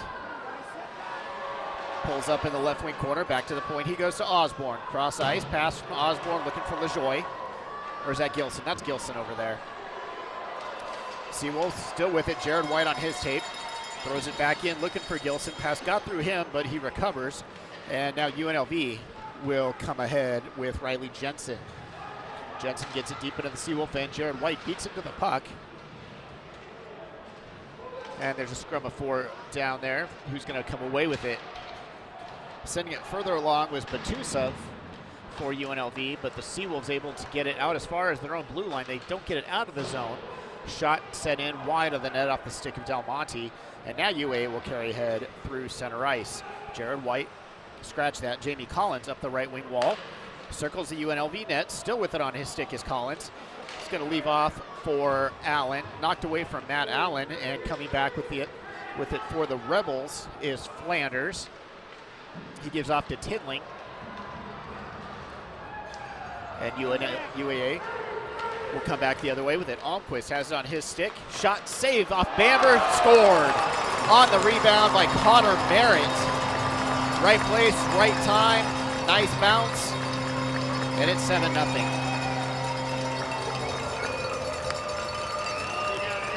.15:47 will be the time of Merritt's goal.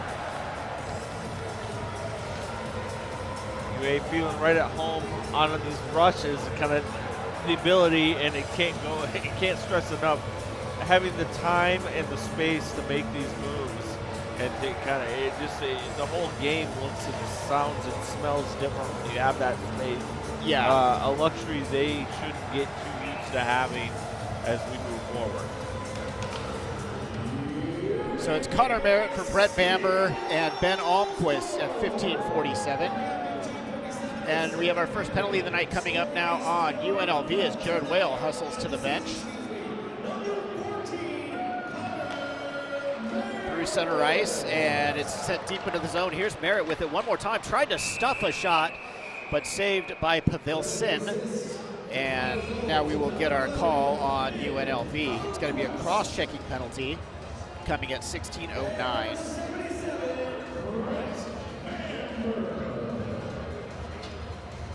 And going to the box is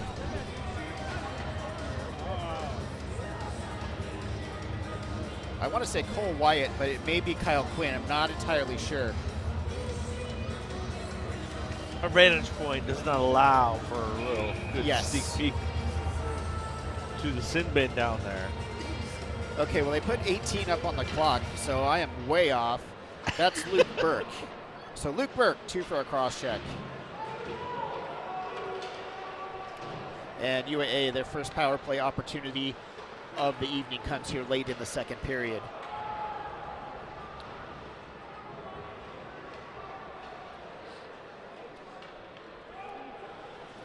Seawolves with it behind their own net. And now starting ahead with it. Kozabud up the right wing wall. Has it knocked off of his stick. Now there's a chance for UNLV coming the other way.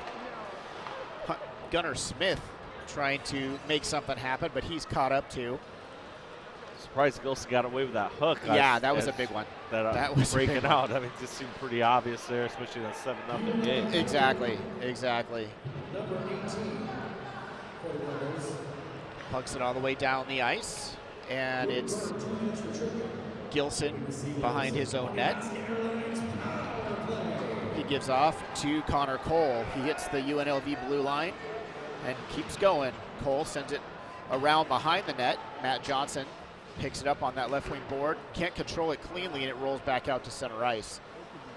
Now it's Cole with it one more time. Gives off to Johnson. He again doesn't catch that pass cleanly, and the Rebels able to send it back out to center ice. Cole one more time into the Rebel end, leaves off for Finley. Finley cross ice pass. Shot blocked off the stick of Matt Johnson. And Connor Cole gets it back to Finley at the left wing point.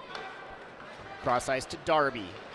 Darby tries to find it, or tries to find Connor Cole with a seam pass. It's deflected, so Cole sends it back to the point. Darby now leaves off for Finley once again. Finley back to Darby. Cross to Cole, near side boards. Cole goes down low, looking for Belitsky. Didn't connect cleanly. We're back to 5-on-5 as the power play's over. Connor Cole, shot, save made by Pavilson. Connor Cole probably wants that opportunity back as I had a little slip in his shot, and that made it go right into the gut area as opposed to I think he was looking far post originally. So coming up at our second intermission, Matt and I will have an opportunity to talk to Seawolf Athletic Director Ryan Swartwood. Get his thoughts. Shot comes in from the point, save made by Landon Pavilson. Coming to sit in the hot seat. That's it.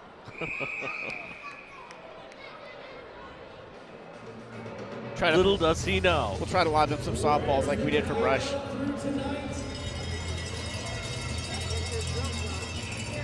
Face-off's going to come. Fundamentally, like one of the big questions with the version 2.0, as we like to call it, was this relationship between Seawolf Fifth Line and the university and the UAA athletic department.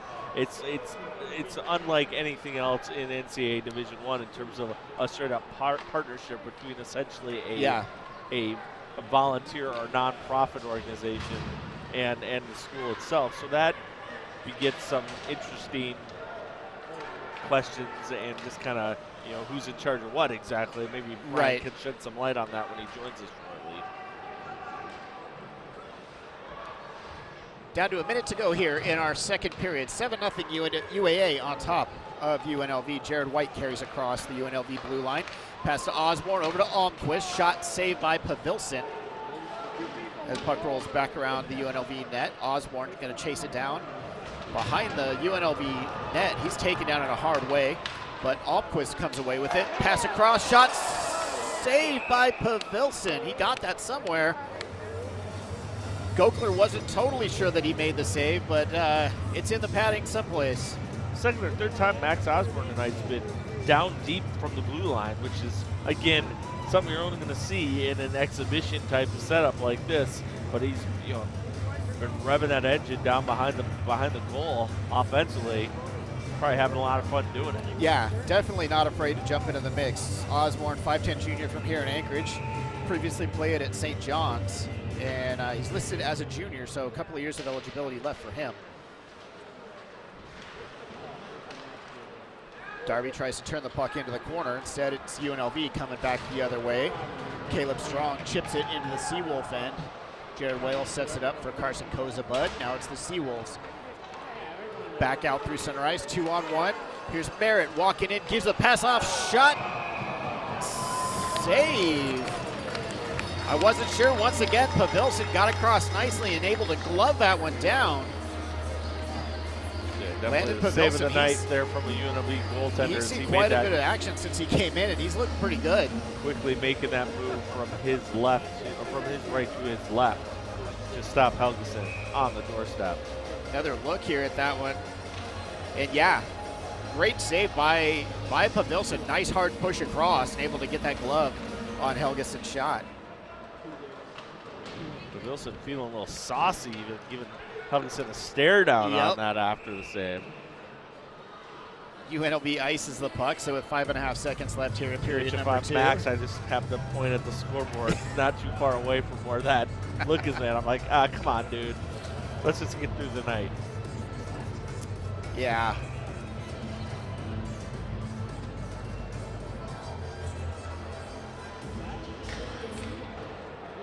Off the draw, puck rolls into the corner. UAA will work it free, but UNLV is going to chip that back out to center, and that will do it for period number 2. So we're going to take just a minute or so break, and we will come back with Ryan Swartwood and get his thoughts on UAA's athletic department and hockey in particular. So 7-0 UAA after 2. We'll be back in just a few moments. Can I have my jersey back? Yeah, can I have my jersey back? Can I have my jersey back? Can I have my jersey back?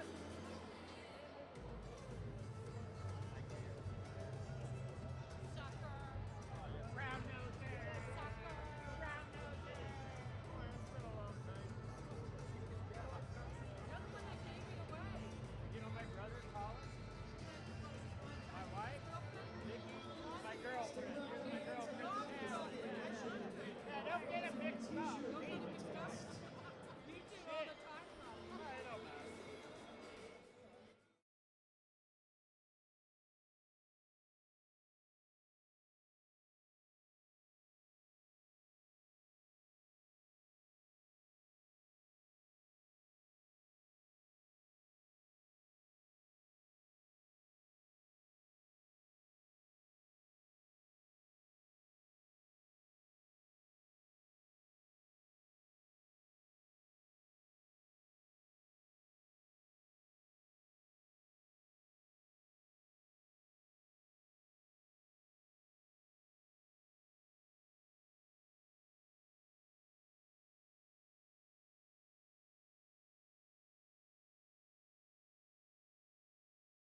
And welcome back to the Seawolf Sports Complex. Pleased to be joined now by UAA Athletic Director Ryan Swartwood.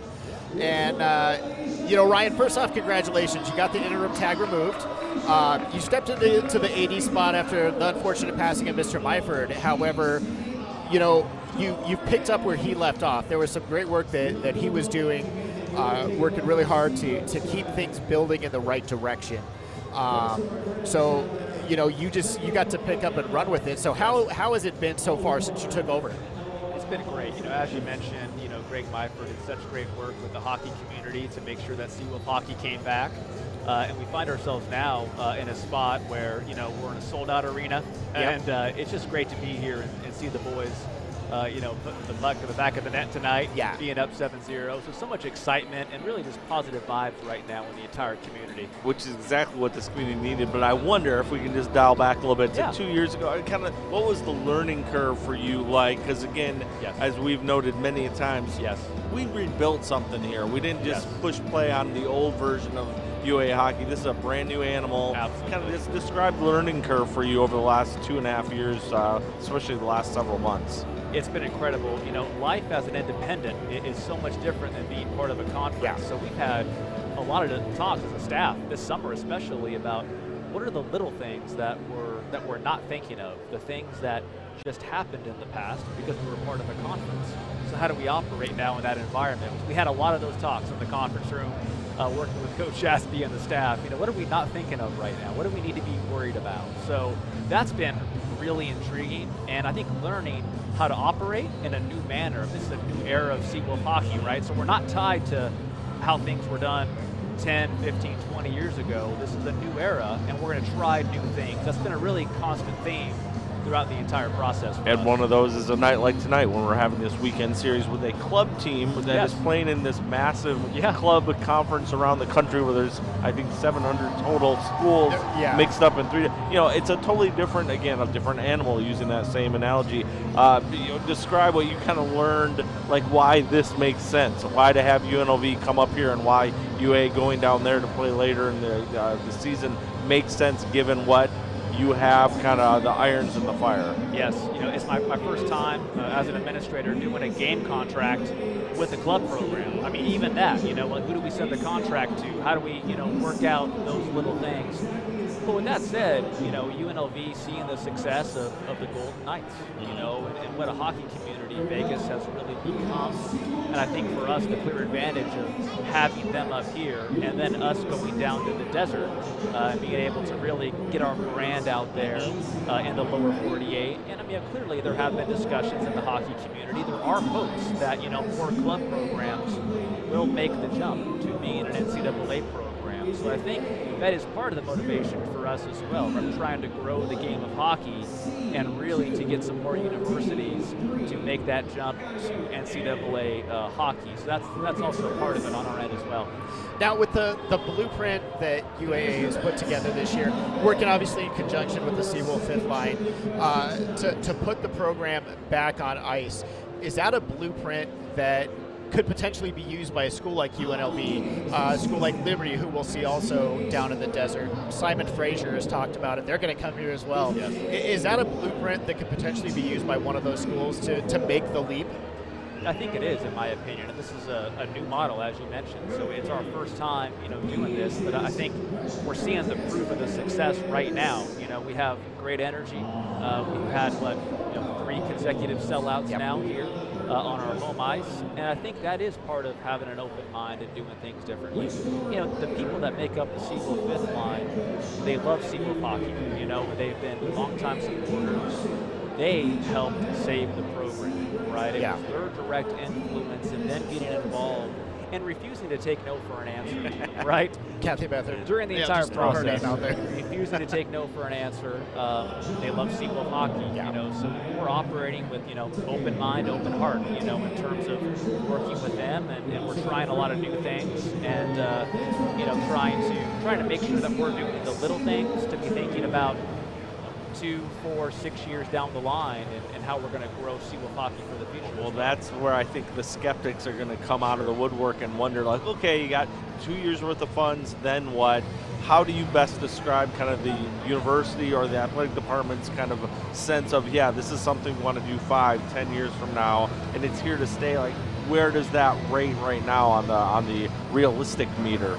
Certainly, and I know that's on folks' minds. I think from our perspective, step one of making sure that we have a new fan experience and making sure that we have a packed arena, we realize that's going to be an essential first step, and everything's going to flow from there. We knew if for any reason we were not able to make that happen, that'd be a serious issue for us. So it really is coming from that. So we just focused on, let's have a great first season, let's do things differently, and let's get the community excited and engaged again, and really explore some new sources of revenue as well, to be candid and to work very closely with the fifth line. Because that's where you're most comfortable coming in this position as AD. You were kind of part of that kind of fundraising and ideas and revenue made sense in your previous, version of life.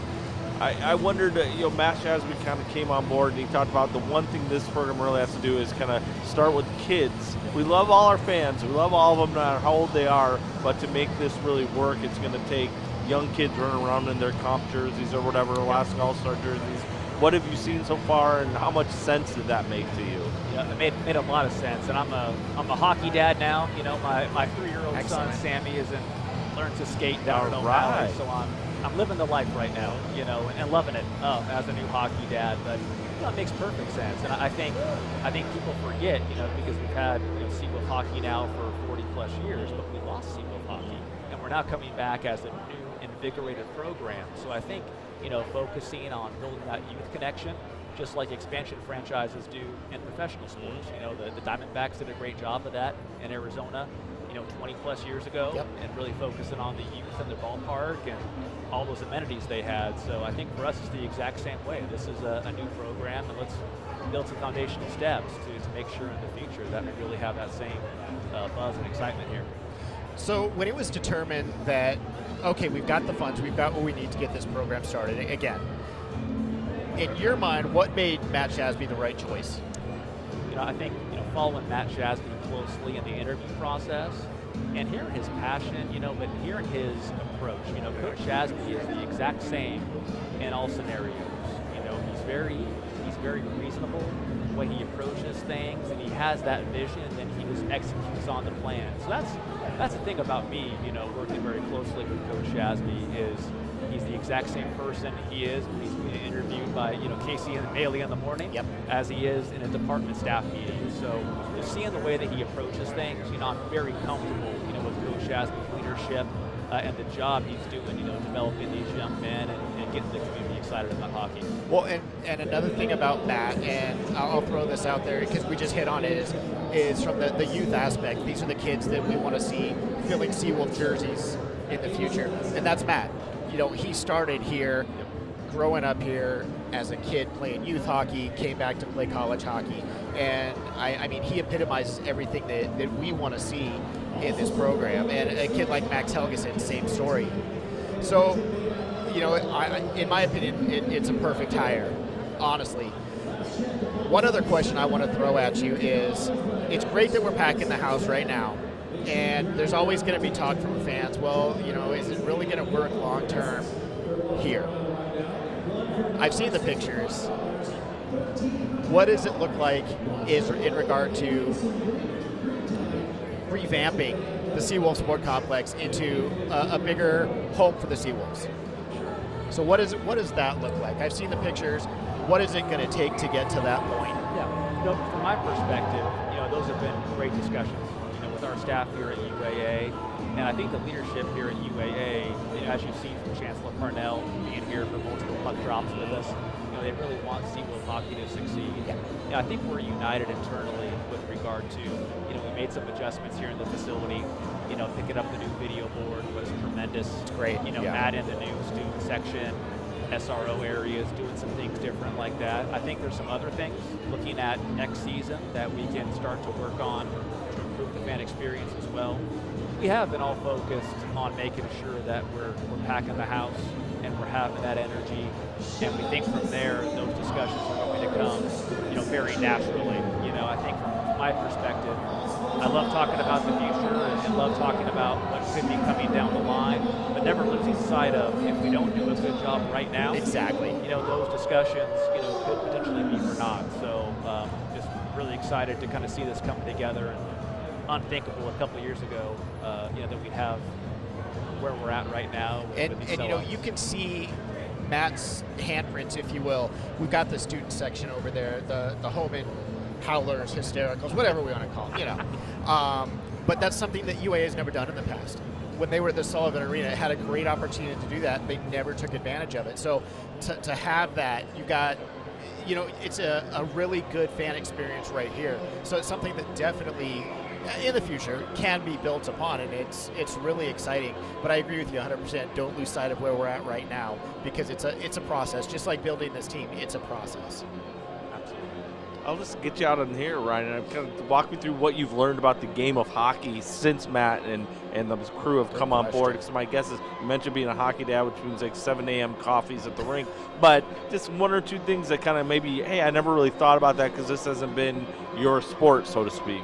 Yeah, growing up in California, when Gretzky came to California, that was a really big deal for us. I grew up an hour north of Fresno, so other than catching some Fresno Falcons, ECHL days, games, WCHL days. Now and then, it really wasn't possible, for me to play hockey growing up. So watching the game from afar, I think picking up on the little cultural nuances of the sport, and I really enjoy, being around the coaches when they're making their adjustments, whether it be in practices or the games. That's the best part for me, is picking up on that just from afar, watching the in-game adjustments and what they're doing in the locker room. That's how I learn more about the game. I love it. We're all learning all the time. Absolutely, we are. And, long season left. I can't wait. But, Ryan, thanks for joining us tonight. Really appreciate it. We'll do this again later in the season. Yes. We've got a few more weekends to go, so we'll just play it by ear, and we'll do it again. Thank you both. Appreciate it. We'll see you in November, actually. We have home games again. Absolutely. Thanks for joining us. We'll be back to Seawolf Hockey in just a few moments. Absolutely. Thank you both.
And welcome back to Seawolf Hockey here at the Seawolf Sports Complex on the campus of the University of Alaska Anchorage. 7-0 UAA on top of UNLV after 2 periods of play.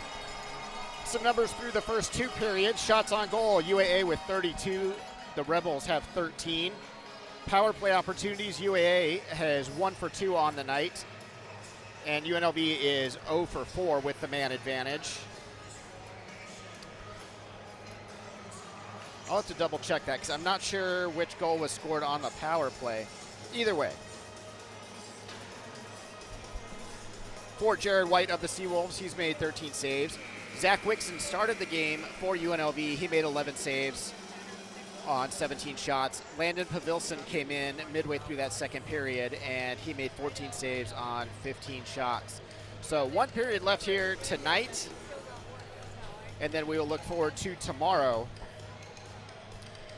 But so far, I think if you're a Seawolf fan, you've got to be happy with what you see, understanding the circumstance of playing UNLV, a club team, an exhibition-style game, but you've got to be happy with the work that the Seawolves have been putting in tonight, trying to take care of a lot of the details that they were maybe struggling with the first couple of weeks. this is a good opportunity to work on some of those in live game situations. So 20 minutes to go. We are underway in our third period. The puck deep in the Seawolf end. Jared White steps down low to play that one ahead to Almquist. His pass off of Osborne's skate. UNLV keeps it alive in the Seawolf end. Coming back with it is Collins. Here's Jared White up the right wing boards. White's going to take that one into the corner, try to circle the UNLV net, and does so successfully. White with it still on his stick. White gives off to Bamber. Shot comes in, saved by Pavilson, deflected up into the netting, and we'll have a face-off in the Rebel zone with 19:17 left. The other thing we touched on a little bit during the second period was it's also fun to play in a hockey game when you have a 3-point night. It definitely and is. You can't just poo-poo that and say, hey, the level of talent we're playing is this or that. If you go through a grind of a several-month season and you put in all the work, these are student athletes. You always they have to do the classwork as well. Once in a while, have a night where you go out and make a few plays. When a lot of nights it's going to be a struggle to make that pass or find that open ice. Go ahead and enjoy it. Enjoy Absolutely. this weekend for UAA, but also think of what's ahead and an 8-game road trip that includes some heavy hitters. Yeah, it does. It does. Helgeson turns the shot towards the net. Pavilson deflects that away, and then the Rebels flip it high in the air out through center ice. With it still on his stick is Alec Johnson. Behind the Rebels net, or behind the Seawolf net it goes, hacking away at it down there at Brendan Fellig, but the Seawolves will pull it away. And Derek Hamlin passed through center ice to Matt Allen. Allen walks in, he's 1-on-4, looking for some help as he gets knocked over. And the puck once again in the UNLV end. Back to the point, it goes to Darby. His shot through traffic, never made it through, it was blocked on the way. Darby once again with it. Gets it down low. Darby is going to get it back one more time. He's going to flip it up into that corner. Down there is Gomez working for the Seawolves. Now it's LaJoie. Brandon LaJoie pulls it back. Darby shot from straight on, deflected in front by Gomez and wide of the net. Flanders trying to get it out for UNLV. He does, but his pass is intercepted by Kozabud. Kozabud being harassed now by Flanders, and he will start forward. He'll get the center ice stripe, throw it in deep, and take a hit for his efforts. Into the corner it goes. Gomez can't control it down there for the Seawolves. Gets a return pass from Gokler, and the puck is sent across the ice, and UNLV can't clear the zone. Nicely kept in with the hand of Dylan Finley. UNLV, though, turns it over at the Seawolf blue line, and Finley has it back for UAA, and he'll back and settle things down a little bit. Pass across ice, hits off a couple of skates, and into the zone it goes. Pavilson out to play it into the corner for the Rebels, and they will start it up the left wing boards. Gokler stops things up at the Seawolf blue line. He gets it ahead now to Belitsky. Belitsky throws it deep into the UNLV end. Gokler down there gets a hit from Tinling, and it's set forward and out now through center ice. Finley being tested in that corner. Can't get a number for you on the Rebels player, but it's sent back out and all the way down into the UNLV end. Pavilson out of his net to set that up. As the Rebels now finishing up a line change.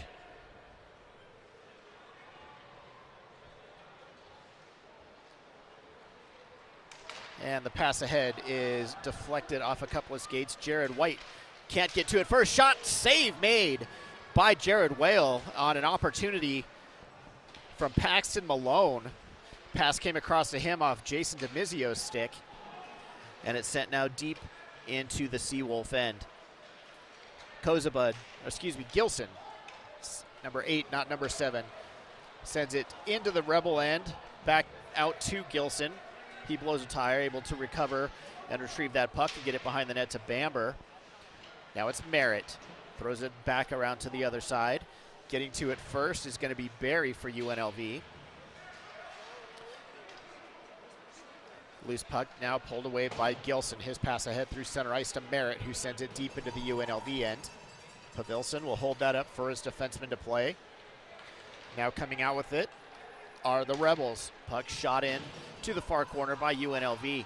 Bamber, first one down there for the Seawolves, gets the pass ahead to Allen. Allen to Merritt, who kicks that one off of his tape and through center ice. UNLV turning it right back into the Seawolf end. Bamber one more time ahead to Allen. Allen will skate it himself this time across the blue line. Walks in, shot is blocked, never got to Pavilson. Allen gets it back on his stick, back to the point.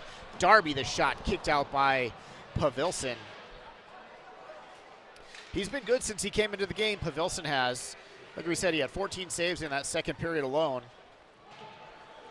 He's tacked on a few more here in the third, excuse me. Loose puck in the Rebel end. UNLV able to clear it back out to center ice. Allen able to keep it away from the UNLV player for just a few moments, but Vegas will turn it right back into the zone now. Whale out of his net. He'll set that up for Darby.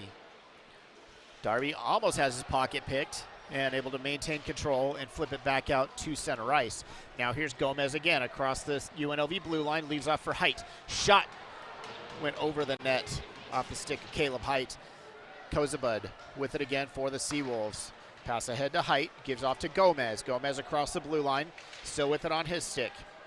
Knocked away initially. Finley keeps it alive for the Seawolves. Back down low to Caleb Height. Now it's Gomez one more time. Tried to center to LaJoy. He was tied up down there, but was able to direct the puck on net to Pavilson, who was able to freeze that one and get a whistle. 14:02 to play in our third period. 7-0 UAA on top.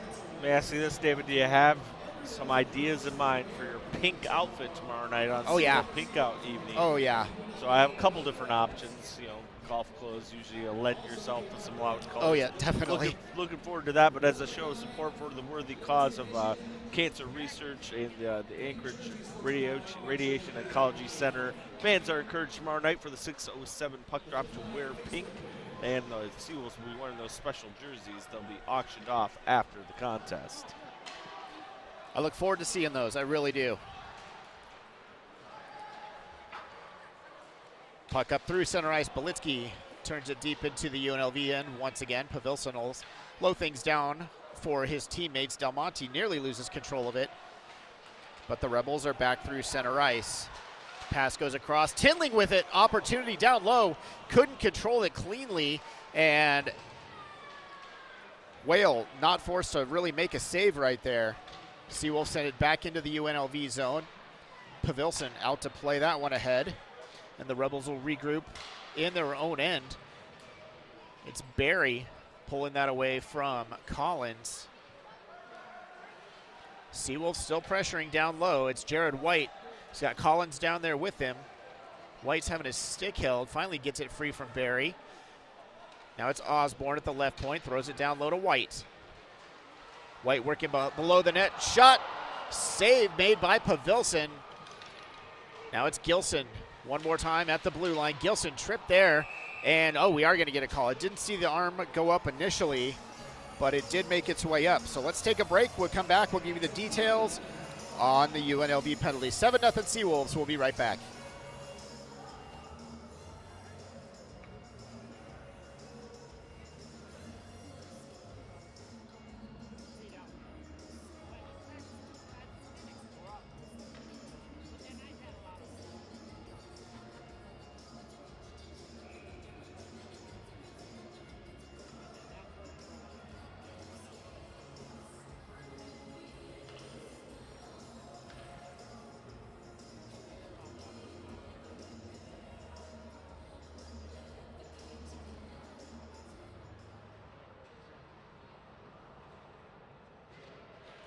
Tripping call on Jake Berry of UNLV. UAA on their second power play of the night. Bamber with it at the left point. Now it's Helgeson. Shot deflected high up into the netting. And we'll have another face-off in the UNLV end. Hard to tell whether Helgeson's shot hit off the crossbar or the, as we always like to say, the stanchion behind the net. The stanchion. Boy, I got one of the stanchions. I had trouble with a stanchion the other night in my men's league game. It was terrible. Of course, my 2-inch vertical leap didn't help either. You're just lucky you're standing. Yes. After that, puck back in the Seawolf end as they are on the power play for the second time tonight.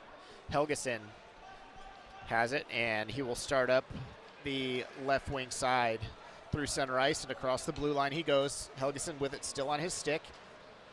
Throws it back to the point to Hamlin. Back to Helgeson. Helgeson runs into a little bit of traffic, and knocking it out of the zone is Batusev of the Rebels. Now it's Finley backpedaling in his own end as the Seawolves complete a line change. Finley will carry himself initially and then give off to Gomez. Up the left wing board, Gomez will dump it deep into the zone. Caleb Heidt will chase it down with Del Monte. Chipped up and out of the zone. Jared Whale out of his net. He'll leave off. And Brandon LaJoie will start up this time for UAA. Cut off at the blue line once again. So UAA having a hard time getting into the Rebel zone to set anything up here on this man advantage. UNLV doing a nice job of standing things up right at the blue line. This time Kozabut will try the left side. He'll send it in deep, but Pavilson out of his net. Turns the puck over. He tried to clear it. I think he hit one of his own players with it. And UAA now with it set up in the Rebels' end. Power play is almost over. And we are now back to 5-on-5. Caleb Heidt gathers back in for UAA, and the Seawolves fire that one down deep into the Rebels' end. Gunnar Smith trying to come ahead for the Rebels. He gets the pass up to Fellig. Fellig gets it over to Johnson. Shipped towards the goal, but wide. And the Seawolves able to get that one back out through center ice.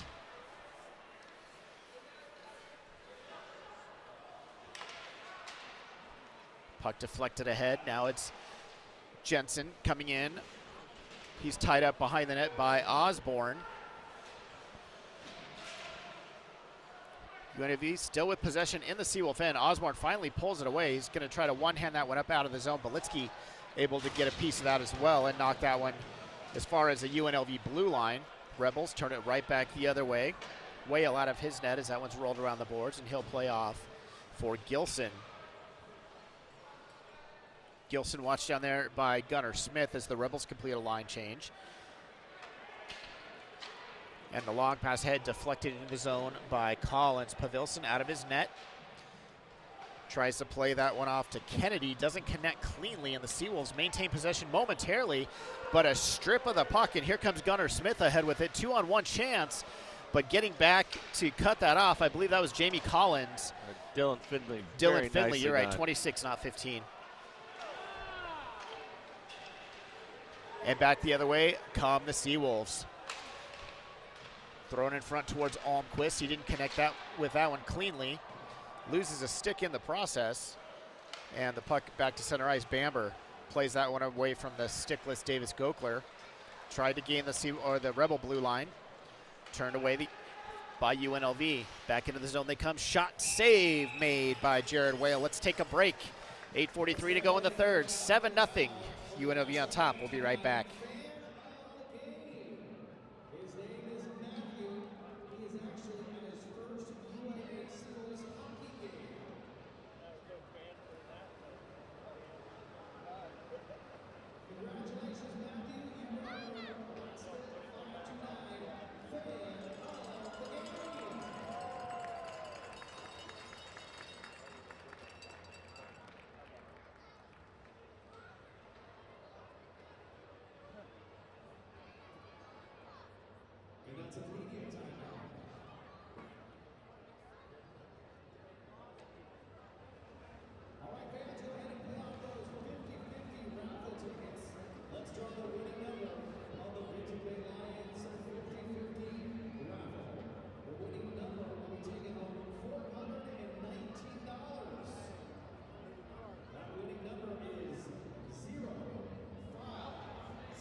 Welcome back, everyone, to the home and ice rink on the campus of the University of Alaska Anchorage, where your Seawolves hold a 7-love advantage over the UNLV Rebels. Matt Neville and David Tuttle with you. Looking ahead, the Seawolves schedule, they have the Seawolf Pink-Out game right here tomorrow night at 6:07. They'll be wearing those commemorative jerseys, followed by the road trips of road trips as they head to Houghton, Michigan to play Northern Michigan October 21st and 22nd, followed by 2 games at Air Force, 2 games at Arizona State, and then back to the exhibition games against UNLV and Liberty in Vegas, back here for exhibition games against Simon Fraser on December 2nd.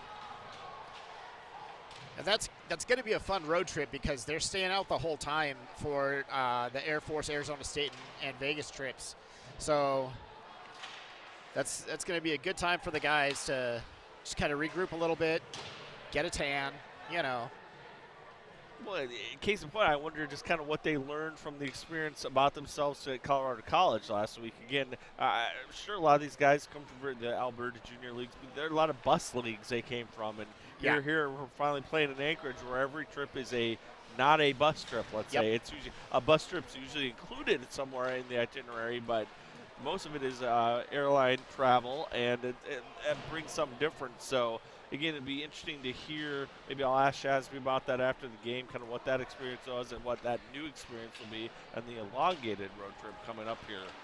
Well, they all make sure they have an Alaska Airlines frequent flyer number when they get here, so Club I think that's 49, part of registration. 2 free bags, baby. Absolutely, absolutely. How do you like that, lower 48? Ha-ha. See, we have some perks up here.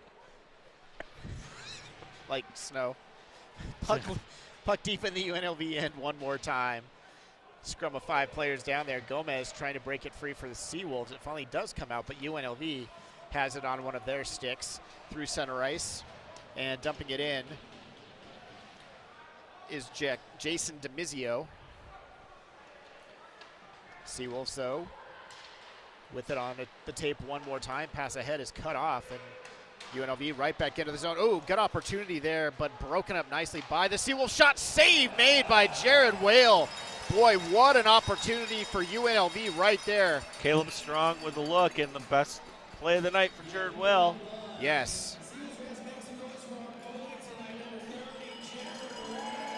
And we've got another media timeout, so we're going to go ahead and take it. It'll be the last one of the night. 7-0 Seawolves. We'll be back in a moment.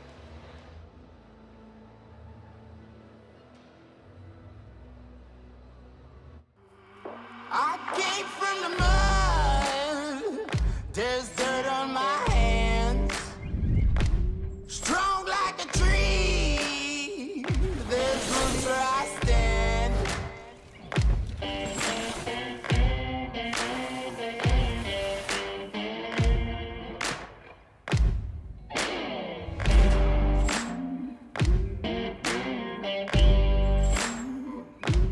They sing on a sleepless night.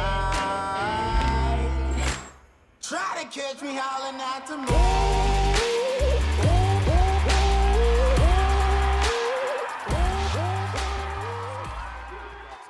UNLV able to keep that alive in the Seawolf zone.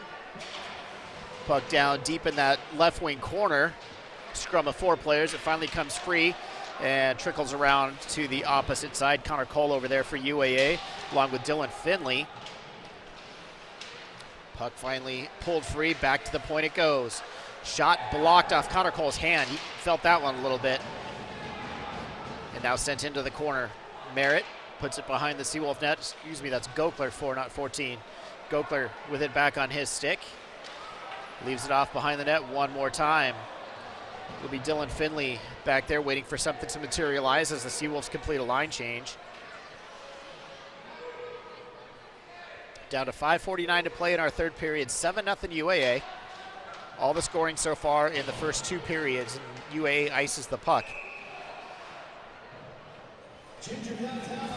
Not really option A there for UA, but, no. You'll Not what they regroup were, in your own end. Not what they were planning. See, you had a good look there of Jared Whale's helmet. That looked more like the Brooks Bandits than it did Olds from the Alberta Junior League. I'm a fan of the Brooks Bandits because they produced a player named Cale McCarr, who's pretty good, I hear.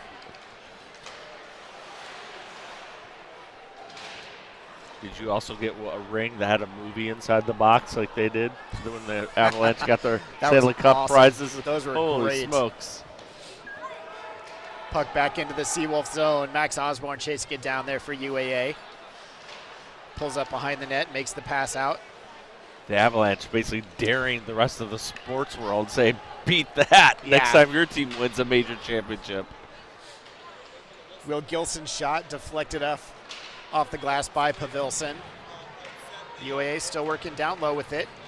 And Almquist finally loses control. It goes back to center ice. UAA backhands it back into the Rebels' end, but UNLV will carry forward. Matias Del Monte with it, gets it deep into the Seawolf zone once again. Gilson pulls up, avoids a hit nicely, and went back up to Connor Merritt. He blew a tire, but UAA able to get the pass ahead to Matt Allen.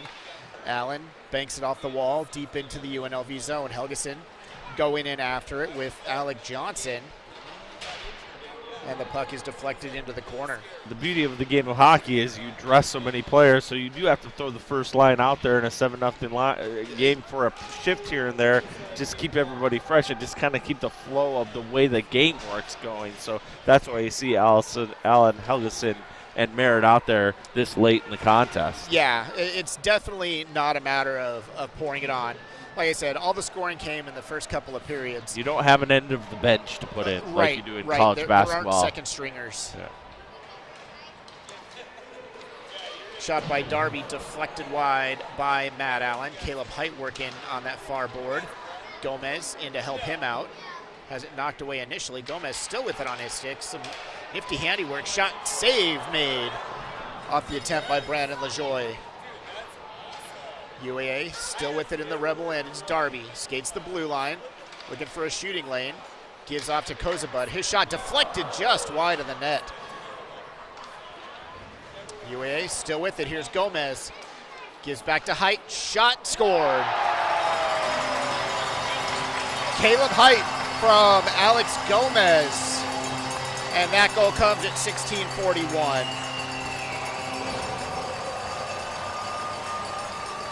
Extended work in the offensive zone is going to get you something good. A high percentage of the time, Mr. Height will take that goal. Absolutely. You know, I'm going to give a lot of credit to Landon Pavilson. He's played extremely well since coming in, and he's faced a lot of rubber and only given up the 2 goals. So Caleb Height from Alex Gomez. Don't have the second assist right now, but we'll get it. Just over 3 minutes left here in the third period. Now 8-0 UAA on top. And coming out of their own end, it's Belitsky. Banks it off the boards. Couldn't connect with Connor Cole. And it's back into the Seawolf end. Jared Whale out of his net. He'll put it up off the glass and out to center ice.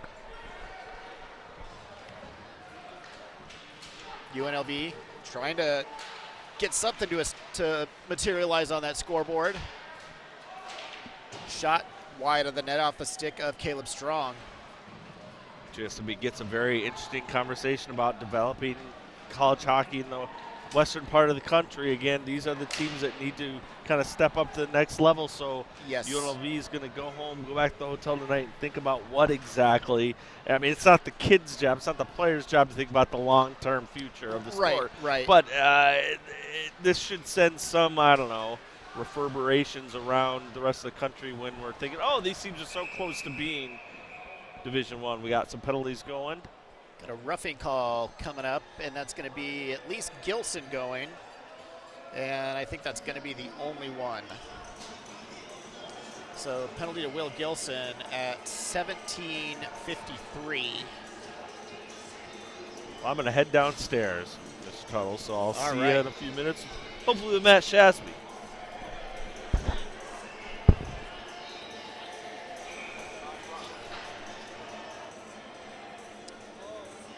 So UNLV will pretty much close out this game on the power play.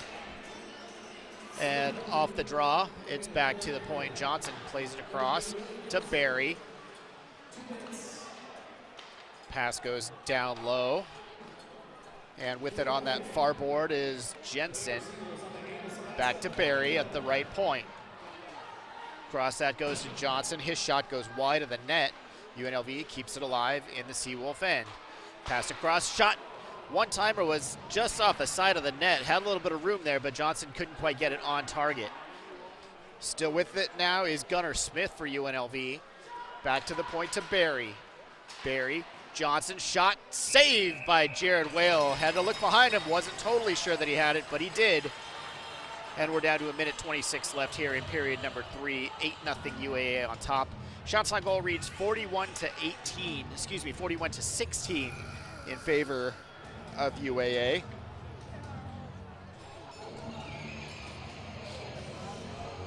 Face off to the right of the Seawolf net. Back to the point it goes. Down there is Kennedy. UNLV has Bradley Gallant with it. Back to Kennedy. The point, back to Gallant. Shot from, or Jackson Wyatt. Now it's Kennedy one more time. Shot, glove, saved by Whale. Boy, he plucked that one out of the air. Good opportunity for Jack Kennedy, who stepped in from the point. Let rip with that wrist shot from the left circle. Nice save by Whale.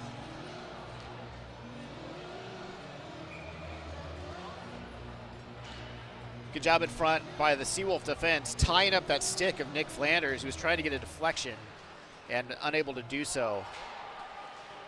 Osborne now to Hamlin, who tries to backhand it up the wall and does so. Kennedy has it back for the Rebels. Save made by Whale off the shot by Kennedy. And now it's down low to Flanders behind the Seawolf net. We're under a minute to go here in our third period.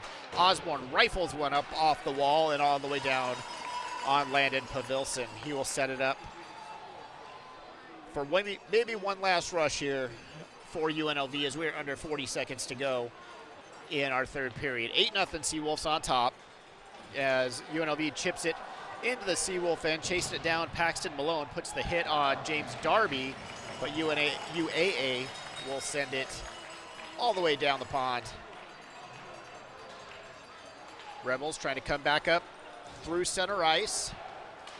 Pass from Strong to the far boards, taken away momentarily. UNLV, though, will keep it inside the zone, deep in that corner with 5 seconds to go in the third period.